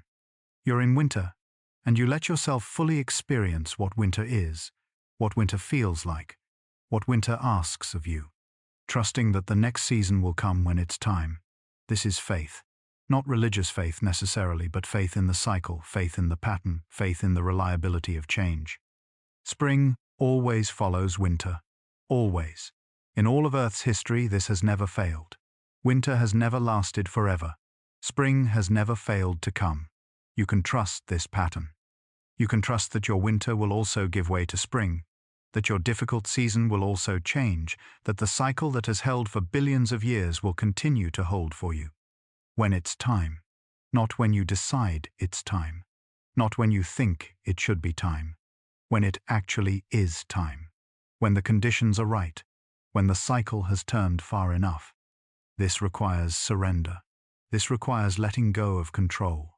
This requires accepting that you don't determine the timing, that you can't force the schedule, that you have to wait for the season to change in its own time. And in that surrender, in that acceptance, in that trust, there is peace. Not the peace of having what you want, but the peace of no longer fighting what is. The peace of being exactly where you are, knowing that you don't have to hurry, that you're exactly where you need to be, that the next season will come when it's time. And neither do you have to hurry. Neither do you. If you happen to still be awake, you can go ahead and let your thoughts drift now. We've traveled through all the seasons together tonight. We've learned about Earth's tilt and the cycle of light. We've discovered why leaves change color and how trees survive winter. We've understood that seasons are reliable, that they follow patterns, that they ask nothing of you except presence. We've learned that you are part of these ancient cycles, that your body knows what season it is, that you are held by forces larger than yourself. We've witnessed spring's gentle awakening, the way buds know exactly when to open, the way cherry blossoms bloom for just 1 week in perfect, temporary beauty. We've felt summer's warmth entering our cells, creating vitamin D, adjusting our circadian rhythms, connecting us to the same sun that has warmed every living thing for billions of years. We've watched bees curl up inside flowers to sleep, tiny creatures finding shelter in the very blooms they pollinate, a cooperation so simple and so perfect it needs no words. We've understood autumn's revelations, the way leaves don't change color but reveal colors that were always there, hidden beneath the green. We've learned that trees let go not from weakness but from wisdom, releasing what they cannot sustain through winter, preparing to survive by knowing what to keep and what to release. We've seen geese fly in V formation, taking turns at the front, supporting each other through long migrations, never abandoning their own. We've explored winter's deep rest, understanding that what looks like death is actually life, in its most patient form, waiting beneath frozen ground, holding itself in suspension, trusting that spring will come. We've learned about hibernating animals whose hearts slow to almost nothing, whose bodies exist in a state between life and death, trusting completely in processes they don't consciously understand. We've discovered that snow creates silence through its structure, that winter sunlight is gentler on our eyes, that evergreen trees survive by making their own antifreeze. We've traced the journey from winter solstice, the darkest day, understanding that even in the deepest darkness, the turning has already begun, the light is already returning, the promise is already being kept. We've learned that seasons teach us everything changes, but also that everything returns, that loss is not permanent, that endings are not final, that the cycle continues, reliable and ancient, holding us within its pattern. If you're still awake, that's perfectly fine. There's no requirement to sleep. There's no pressure to drift off at any particular moment. Sleep will come when it comes, in its own time, following its own rhythm, just like seasons follow their rhythm. You cannot force sleep any more than you can force spring to arrive early. You can only create the conditions for it, allow it, welcome it when it's ready. You can simply let your thoughts become softer now, less focused, less defined. Let them lose their sharp edges, their urgency, their insistence on being followed to conclusions. Thoughts are like clouds drifting across the sky of your awareness. You don't have to grab onto them. You don't have to follow them wherever they want to lead. You can simply watch them drift by, notice them without engaging them. Let them float past like leaves on a stream. Some thoughts will try to pull your attention. They'll present themselves as important, as urgent, as needing to be solved right now. But nothing needs to be solved right now. Right now is for resting. Right now is for letting go. Right now is for allowing your mind to soften and your body to settle. The thoughts that seem so urgent will still be there tomorrow, if they truly matter. And if they don't matter, they'll drift away on their own, released like seeds on the wind. You can let the information settle into your mind and body without trying to remember it all or understand it all. Your conscious mind doesn't need to hold on to every fact, every concept, every detail you've heard tonight. That's not how learning works at the deepest level. The information that's meant for you, the insights that resonate with something in your experience, those will integrate, naturally, effortlessly, without you having to try. Your unconscious mind is much larger and much more capable than your conscious mind. It's processing everything you've heard tonight, making connections, finding patterns, integrating what's useful, and letting go of what's not. This processing happens best when your conscious mind relaxes its grip, when it stops trying to control and manage and remember everything. So you can let go. You can trust that the parts that matter will stay with you. The rest can drift away like autumn leaves on the wind. Not every leaf needs to be caught and examined. Not every piece of information needs to be retained. Some things are meant to be experienced in the moment and then released.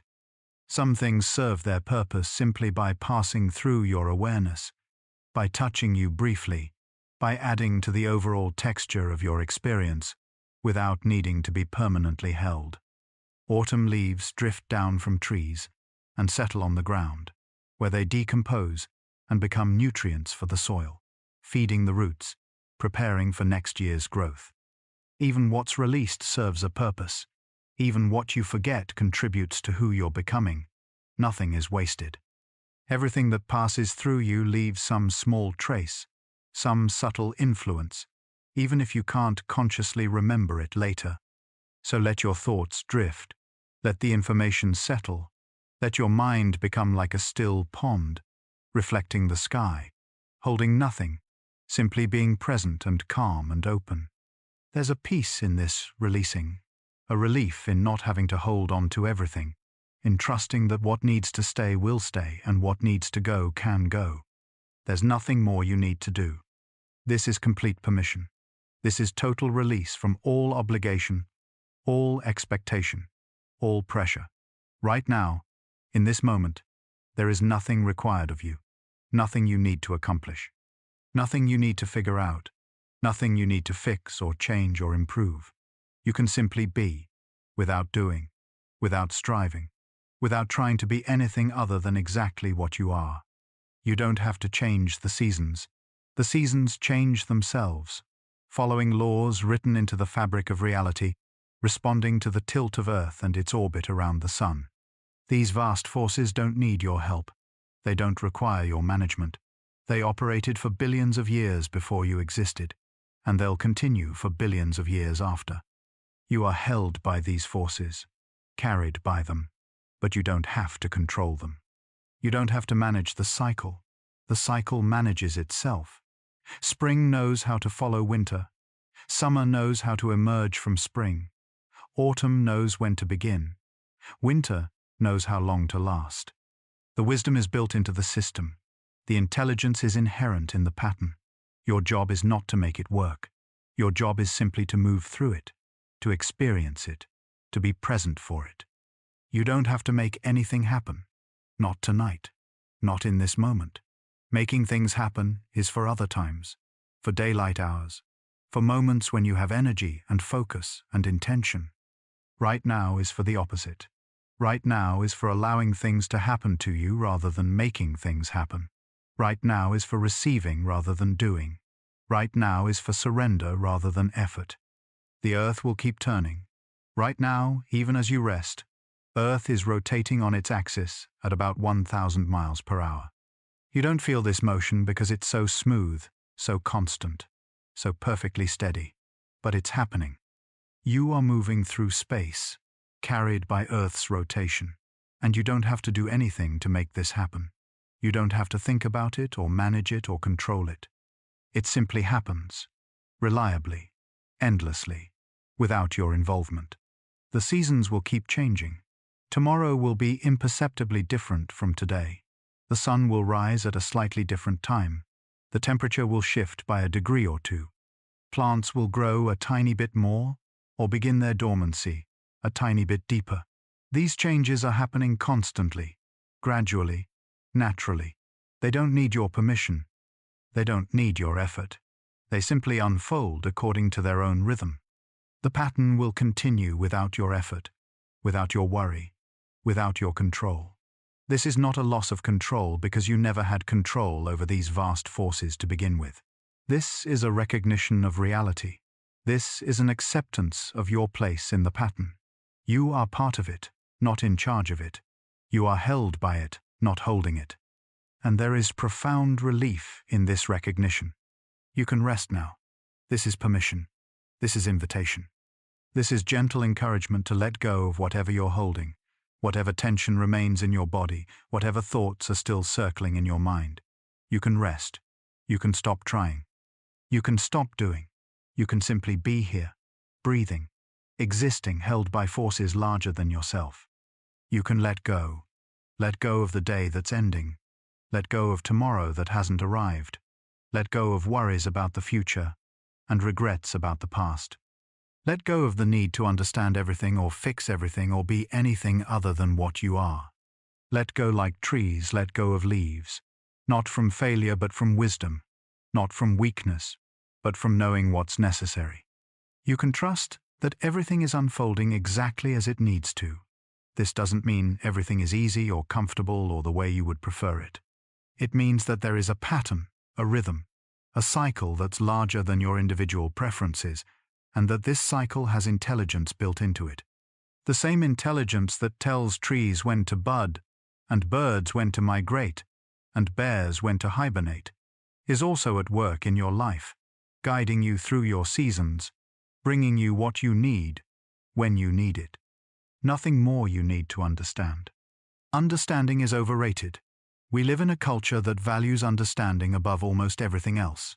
We think we need to understand why things happen, how they work, what they mean. We analyze and dissect and explain, believing that understanding will give us control, will make us safe, will solve our problems. But some things don't need to be understood. Some things are better experienced than explained. You don't have to figure out why seasons happen, or how they work, or what they mean. Yes, we've learned some of the science tonight. We've talked about Earth's tilt and orbit, about chlorophyll breaking down and anthocyanins being produced, about hibernation and migration, and all the mechanisms that make seasons work. But knowing these facts is not the same as understanding the deeper meaning, the profound mystery of why existence is structured this way. Why does Earth tilt at 23.5 degrees and not some other angle? Why do seasons exist at all? Why is life structured around cycles of growth and rest, abundance and scarcity, light and dark? These questions don't have answers, or at least, not answers that satisfy the part of us that wants to understand. They simply are. They're built into the structure of reality, and we can accept them without understanding them. You don't have to understand your own seasons or why you're in the season you're in or when it will change. Your life has seasons just like Earth has seasons, but your seasons don't follow a calendar. You can't predict them with the same precision. You don't always know why winter comes when it does or how long it will last. You don't always understand why you're struggling when others seem to be thriving, or why you're in a fallow period when you want to be growing. This not knowing is okay. This uncertainty is part of being human. You don't need to understand your season to move through it. You don't need to know why it's happening to experience it. You don't need to figure out when it will end to survive it. You only need to be in it, to acknowledge it, to stop fighting it, and start accepting it. Understanding is not required. This is a radical statement in a culture that demands explanations for everything. But it's true. You can heal without understanding why you were hurt. You can grow without understanding the mechanism of growth. You can change without understanding what caused the change. Understanding can be helpful, but it's not necessary. It's not a prerequisite for moving forward. Acceptance is enough. Acceptance means acknowledging what is without demanding that it be different. It means saying, "This is my experience right now. This is the season I'm in. This is what's happening." It doesn't mean you like it, or approve of it, or think it's fair. It just means you stop fighting the reality of it. You stop arguing with what is. You stop exhausting yourself by wishing things were different. Presence is enough. Presence means being here, now, in this moment, in this season, in this experience. Not mentally living in the future when things might be better. Not dwelling in the past when things were different. Just being here, breathing, noticing, experiencing what's actually happening rather than what you wish was happening or fear might happen. Simply being here, in this moment, in this season, is enough. You don't have to do more than this. You don't have to be more than this. You don't have to understand more than this. The present moment, with all its imperfection and uncertainty, is enough. You, present in this moment, are enough. You are enough, exactly as you are. These words might be hard to believe. You might have a voice in your head that immediately argues against them, that lists all the ways you're not enough, all the things you should be doing differently, all the ways you're failing or falling short. But that voice is not truth. That voice is fear. That voice is the internalized criticism of a culture that profits from your sense of inadequacy. The truth is simpler and kinder. You are enough. Not when you improve, not when you achieve something, not when you reach some future version of yourself that's better, stronger, more capable. Now, right now, exactly as you are in this moment, with all your imperfections and uncertainties and struggles, you are enough. You are enough in winter's darkness, when you're in a dark season, when you can't see the path forward, when everything feels cold and barren and difficult. You are enough. You don't have to be handling it better. You don't have to be more positive or more resilient or more anything. You can be exactly as you are, struggling exactly as much as you're struggling, and you are still enough. Winter doesn't make you less valuable.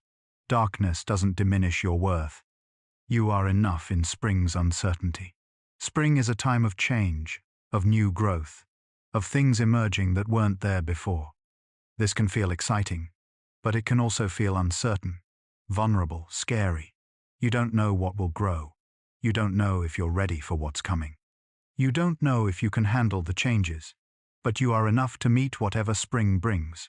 You don't have to have it all figured out. You don't have to know what's coming. You are enough in the uncertainty. You are enough in summer's intensity. Summer can be overwhelming. Too much light, too much heat, too much growth, too much happening all at once. You might feel like you can't keep up, like you're not making the most of the abundance, like you should be doing more with the long days and the available energy. But you are enough, even if you can't do everything. You are enough even if you need rest in the midst of summer. You are enough at whatever pace you're moving. You are enough in autumn's letting go. Autumn asks you to release, to let things fall away, to acknowledge what's ending. This can bring up grief, sadness, a sense of loss. You might judge yourself for feeling sad about letting go, for not being more graceful about it, for struggling with the release. But you are enough in your struggle. You are enough in your grief. You are enough even when letting go is hard and messy and imperfect. You are enough in every season, in every moment, exactly as you are. Your worth doesn't change with the seasons. You are not more valuable in spring than in winter. You are not more deserving in summer than in autumn. Your fundamental worth, your inherent value as a human being, remains constant through all the changes, through all the cycles, through all the seasons of your life. Your value doesn't depend on which season you're in or how well you're handling it. You are not being graded on your performance in each season. There is no report card, no evaluation, no judgment about whether you're doing winter correctly or spring successfully. You are simply moving through the seasons, experiencing them, being changed by them, and this is enough. The journey itself is enough. The experiencing itself is enough. You are enough. You are enough simply because you exist, simply because you're here. Your worth is not earned. It's not achieved. It's not dependent on what you do or accomplish or understand. You are valuable simply because you are. You are enough simply because you exist. This is the fundamental truth that seasons teach us. Every season has value simply because it exists. Winter is not less valuable than summer. Autumn is not less important than spring. Each season is enough, exactly as it is, and so are you. With all that you feel, you are enough with every feeling you're experiencing. You don't have to edit your emotions. You don't have to present only the acceptable feelings and hide the rest. You don't have to be more positive or less negative or anything other than what you actually feel. You are enough with all of it, with the full spectrum of your emotional experience. With the weariness of winter. If you're tired, if you're exhausted, if you feel like you have nothing left to give, you are enough. Weariness is not weakness. Exhaustion is not failure. Winter is supposed to be tiring. Rest is supposed to be needed. You are allowed to be weary. You are allowed to need more sleep, more quiet, more gentleness. You are enough, even in your exhaustion. With the hope of spring. If you're feeling hopeful, if you're noticing small signs of change, if you're beginning to believe that things might get better, you are enough. Hope is not naive. Optimism is not foolish. Spring brings hope naturally, and you are allowed to feel it. You don't have to protect yourself by staying cynical. You don't have to guard against disappointment by refusing to hope. You are enough with your hope, with the energy of summer. If you're feeling energized, if you want to do things and create things and engage with life, you are enough. Energy is not manic. Enthusiasm is not excessive. Summer brings energy naturally, and you are allowed to feel it. You don't have to tone yourself down. You don't have to make yourself smaller. You are enough with your energy and your enthusiasm, and your desire to engage fully with life. With the melancholy of autumn, if you're feeling sad, if you're grieving what's ending, if you're struggling with letting go, you are enough. Melancholy is not depression. Sadness is not dysfunction. Autumn brings a natural sense of loss, and you are allowed to feel it. You don't have to cheer yourself up. You don't have to rush through the sadness. You are enough with your melancholy, with your grief, with your tender heart that feels the weight of endings.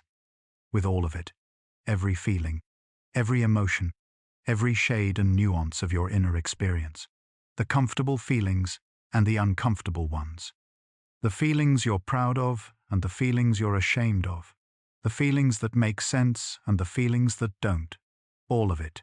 You are enough with all of it. Every feeling is valid. This doesn't mean every feeling is pleasant or that you have to like every feeling. It means that every feeling has a right to exist, that every emotion is a legitimate response to your experience, that you don't have to judge yourself for feeling what you feel. Validity is not the same as permanence. A feeling can be valid and temporary. It can be real and also passing. You can acknowledge a feeling without being controlled by it. Every season is acceptable. You don't have to apologize for being in winter when others are in summer. You don't have to feel guilty for being in spring when others are in autumn. Your season is your season. It's not better or worse than anyone else's season. It's simply where you are. And where you are is acceptable. It's okay. It's allowed. You are enough with all that you feel, with everything you're experiencing, with wherever you are in your cycle. You don't have to be further along. You don't have to be in a different season. You don't have to feel differently than you feel. You can be exactly where you are, feeling exactly what you're feeling, and you are enough. You are complete. You are whole. You are acceptable exactly as you are, in exactly this moment, in exactly this season. I hope you sleep well. This is a blessing, a wish for your rest. After this journey through the seasons, after learning about cycles and patterns and the vast forces that hold you, the hope is simple, that you sleep well, that your body finds rest, that your mind quiets, that you drift into sleep as naturally as day drifts into night, as naturally as one season gives way to the next. Sleep is a surrender. It's letting go of consciousness, of control, of awareness. It's trusting that you can stop monitoring and managing and staying alert, that you can let your guard down completely, that you can be vulnerable and unconscious and it will be okay. Sleep is practice for the ultimate letting go, and it happens every night, teaching you over and over that you can release control and you will be safe, that your body finds rest. Rest is not just the absence of activity. Rest is active healing. Rest is when your body repairs itself, when cells regenerate, when systems rebalance. Rest is when your brain processes the day's experiences, consolidates memories, clears metabolic waste. Rest is when your nervous system can finally relax, when stress hormones can be metabolized, when tension can be released. Your body knows how to rest. It knows what to do with the gift of sleep. You only have to give it the opportunity. That your mind quiets. Your mind has been active all day, thinking and planning and worrying and remembering. It's been processing information, making decisions, solving problems, managing your life. It deserves rest, too. It deserves to stop working, to stop trying, to stop being so busy. As you drift toward sleep, your mind can finally quiet, can finally let go of the constant stream of thoughts, can finally just be still. That you drift into sleep as naturally as day drifts into night. Day doesn't suddenly become night. There's no sharp boundary, no moment when day ends and night begins. Instead, there's a gradual transition. Dusk, twilight, the slow fading of light, the gentle darkening of the sky. Day drifts into night so gradually that you can't point to the exact moment of change. It simply happens, naturally, inevitably, following the rhythm of Earth's rotation. Your transition into sleep can be like this, not forced, not sudden, not a switch you flip, but a gradual drifting, a slow fading of consciousness, a gentle letting go. You don't have to make yourself sleep. You only have to allow it, to not resist it, to let yourself drift like day drifting into night, following the natural rhythm of your body, trusting the process that happens every night, that has happened every night of your life. As naturally as one season gives way to the next, seasons don't change abruptly. Spring doesn't suddenly become summer on a particular day, despite what the calendar says. Instead, there's a gradual transition. Warmer days, longer light, slow changes that accumulate until you realize you're in a different season. The transition is so natural, so gradual, that you're in the new season before you fully realized the old season ended. Sleep can come like this, gradually, naturally, without force or effort. You're awake, then you're drowsy, then you're drifting, then you're asleep, and the transitions between these states are so gentle that you might not notice them happening. You don't have to try to sleep. You only have to not try to stay awake. You only have to let the natural process unfold, trusting that sleep knows how to come, that your body knows how to rest, that the transition will happen on its own, and dream softly. May your dreams be gentle. Dreams can be intense, disturbing, overwhelming. But tonight, the wish is for softness, for dreams that don't frighten or distress, for dreams that allow your mind to process and integrate without creating more stress, for dreams that are kind to you, that offer rest rather than disturbance. May they be peaceful. May your sleeping mind create scenarios of safety and calm. May you dream of quiet places and gentle experiences. May there be no chasing, no danger, no conflict in your dreams tonight. May your unconscious be peaceful, offering you images and stories that soothe rather than agitate, that comfort rather than disturb. May they be kind. May your dreams treat you with kindness. May they not bring up your deepest fears or your worst memories. May they not force you to confront more than you can handle. May they offer you exactly what you need, whether that's processing or escape, or simply the blank piece of deep sleep without dreams at all. May you dream of spring meadows or summer sunshine or autumn colors or winter snow. May your dreams be filled with the beauty of seasons. May you walk through fields of wildflowers, or feel warm sun on your face, or watch leaves drift down in showers of gold and red, or see fresh snow covering everything in white silence. May your dreams give you the gift of experiencing seasons in their purest form, without discomfort, without struggle, just the beauty and the peace. May you dream of cycles continuing, of patterns holding, of seasons changing and returning. May your dreams remind you that everything is part of a larger pattern, that nothing is lost forever, that the cycle continues. May you see spring following winter in your dreams.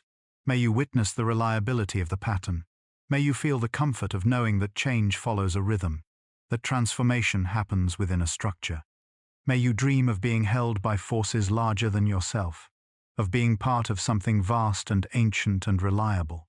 May you dream of floating in space, held by Earth's gravity. May you dream of being a small part of a huge pattern, connected to everything, held by everything. May you feel in your dreams what is true in waking life, that you are not alone, that you are not separate, that you are part of the vast web of existence, held and supported by forces you cannot see, but that are always there. Good night. The Earth continues turning, right now, even as you rest, even as you drift towards sleep or lie in sleep already. Earth is rotating. The same rotation that brings day and night, that creates the rhythm of light and dark that governs all life. This rotation is so steady, so reliable, so constant. It has continued for billions of years. It will continue for billions more. You are held by this rotation, carried by it, safe within its constant motion. The seasons continue cycling. Tomorrow will be imperceptibly different from today. Spring will gradually become more spring-like. Summer will slowly intensify. Autumn will deepen. Winter will persist. The changes are so gradual you can't see them happening. But they're happening. The cycle continues. The pattern holds. The seasons know what they're doing. They don't need your help or your worry or your management. They simply continue, reliable and ancient and perfect in their rhythm. The stars continue shining. Above you, even if you can't see them, the stars are there. The same stars that have guided travelers for thousands of years. The same stars that will shine long after you're gone. They're constant. They're reliable. They're always there, even when clouds hide them, even when daylight drowns them out. The stars continue shining, indifferent to your struggles, unconcerned with your worries, simply being what they are, doing what they do, shining their ancient light across vast distances. And you can rest now, held by all of it, part of all of it, safe within the pattern that has been unfolding for billions of years. You are not separate from any of this. You are part of Earth's rotation, part of the seasonal cycle, part of the vast pattern of existence. You are held by the same forces that hold planets in their orbits and stars in their courses. You are safe. You are supported. You are part of something so much larger than yourself, and that largeness holds you gently, reliably, constantly. Good night. Sleep well. Trust the cycle. Trust the seasons. Trust that spring will come, that light will return, that everything changes and everything returns. Trust that you are held, that you are part of the pattern, that you are enough exactly as you are. Trust that tomorrow will come, whether you worry about it or not, that the seasons will change, whether you understand them or not, that life will continue, whether you control it or not. Good night. Rest deeply. Dream softly. Let go completely. You are safe. You are held. You are enough. The earth continues turning. The seasons continue cycling. And you can rest now, trusting it all, held by it all, part of it all. Good night. Rest deeply means more than just sleep. It means letting your body sink into complete relaxation, letting every muscle release its tension, letting your nervous system shift into its deepest state of calm. Deep rest is when true healing happens, when your body can finally do the repair work it's been trying to do all day. Deep rest is when your mind can process and integrate, when memories can be consolidated, when emotional experiences can be filed away properly. You deserve this deep rest. Your body needs it. Your mind needs it. Let yourself sink into it now, without reservation, without holding back. Dream softly means, may your sleeping mind be gentle with you tonight. May your dreams not bring up fears or anxieties. May they not replay difficult moments or create stressful scenarios. Instead, may your dreams be like gentle waves, soft and rhythmic, carrying you through the night without turbulence. May you dream of peaceful places, of safety and comfort, of the beauty of seasons changing in their perfect rhythm. Or may you dream nothing at all, just the deep, blank peace of dreamless sleep. Either way, may your unconscious mind give you exactly what you need tonight. Let go completely means releasing everything you've been holding. Let go of the day that's ending. Let go of the worries about tomorrow. Let go of the tension in your shoulders, the tightness in your jaw, the knot in your stomach. Let go of trying to control anything, manage anything, figure anything out. Let go of being responsible, being vigilant, being in charge.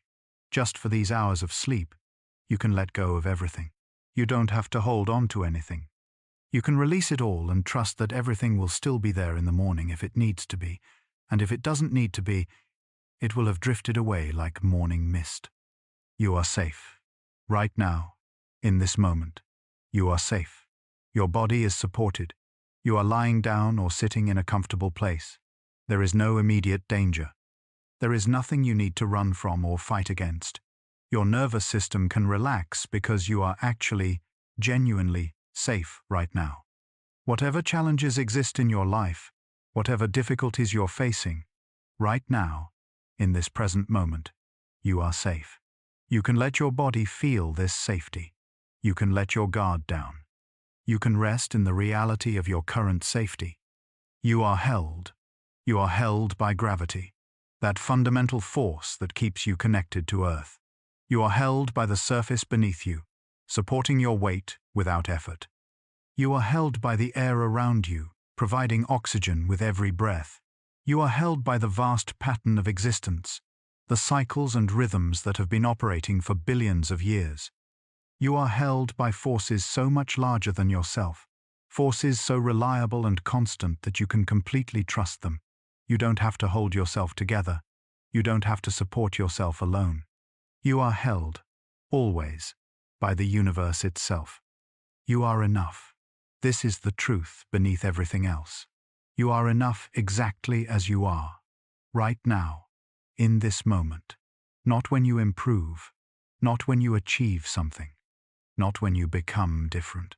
Now, you are enough with all your imperfections, all your struggles, all your uncertainties.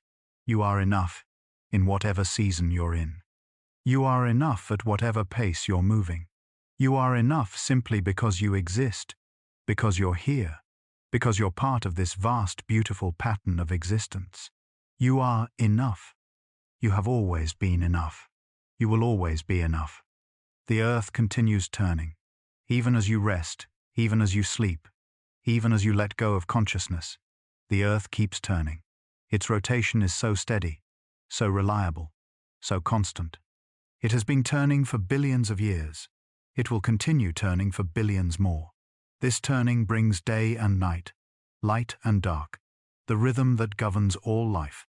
You are carried by this turning, held by this motion, part of this ancient rotation. You don't have to make it happen. You don't have to think about it. It simply continues, reliably, endlessly, holding you safe. The seasons continue cycling. Spring will follow winter. Summer will follow spring. Autumn will follow summer. Winter will return. The cycle is eternal, reliable, trustworthy. It has never failed. It will never fail. Your seasons will cycle too. The difficult season you're in will change. The winter will give way to spring. The darkness will give way to light. You can trust this. You can count on this. The cycle continues, always, holding you within its pattern. And you can rest now, trusting it all, held by it all, part of it all. You can finally, completely rest. You can trust that the earth will keep turning without your help. You can trust that the seasons will keep cycling without your management. You can trust that everything is unfolding exactly as it needs to. You are held by forces larger than yourself.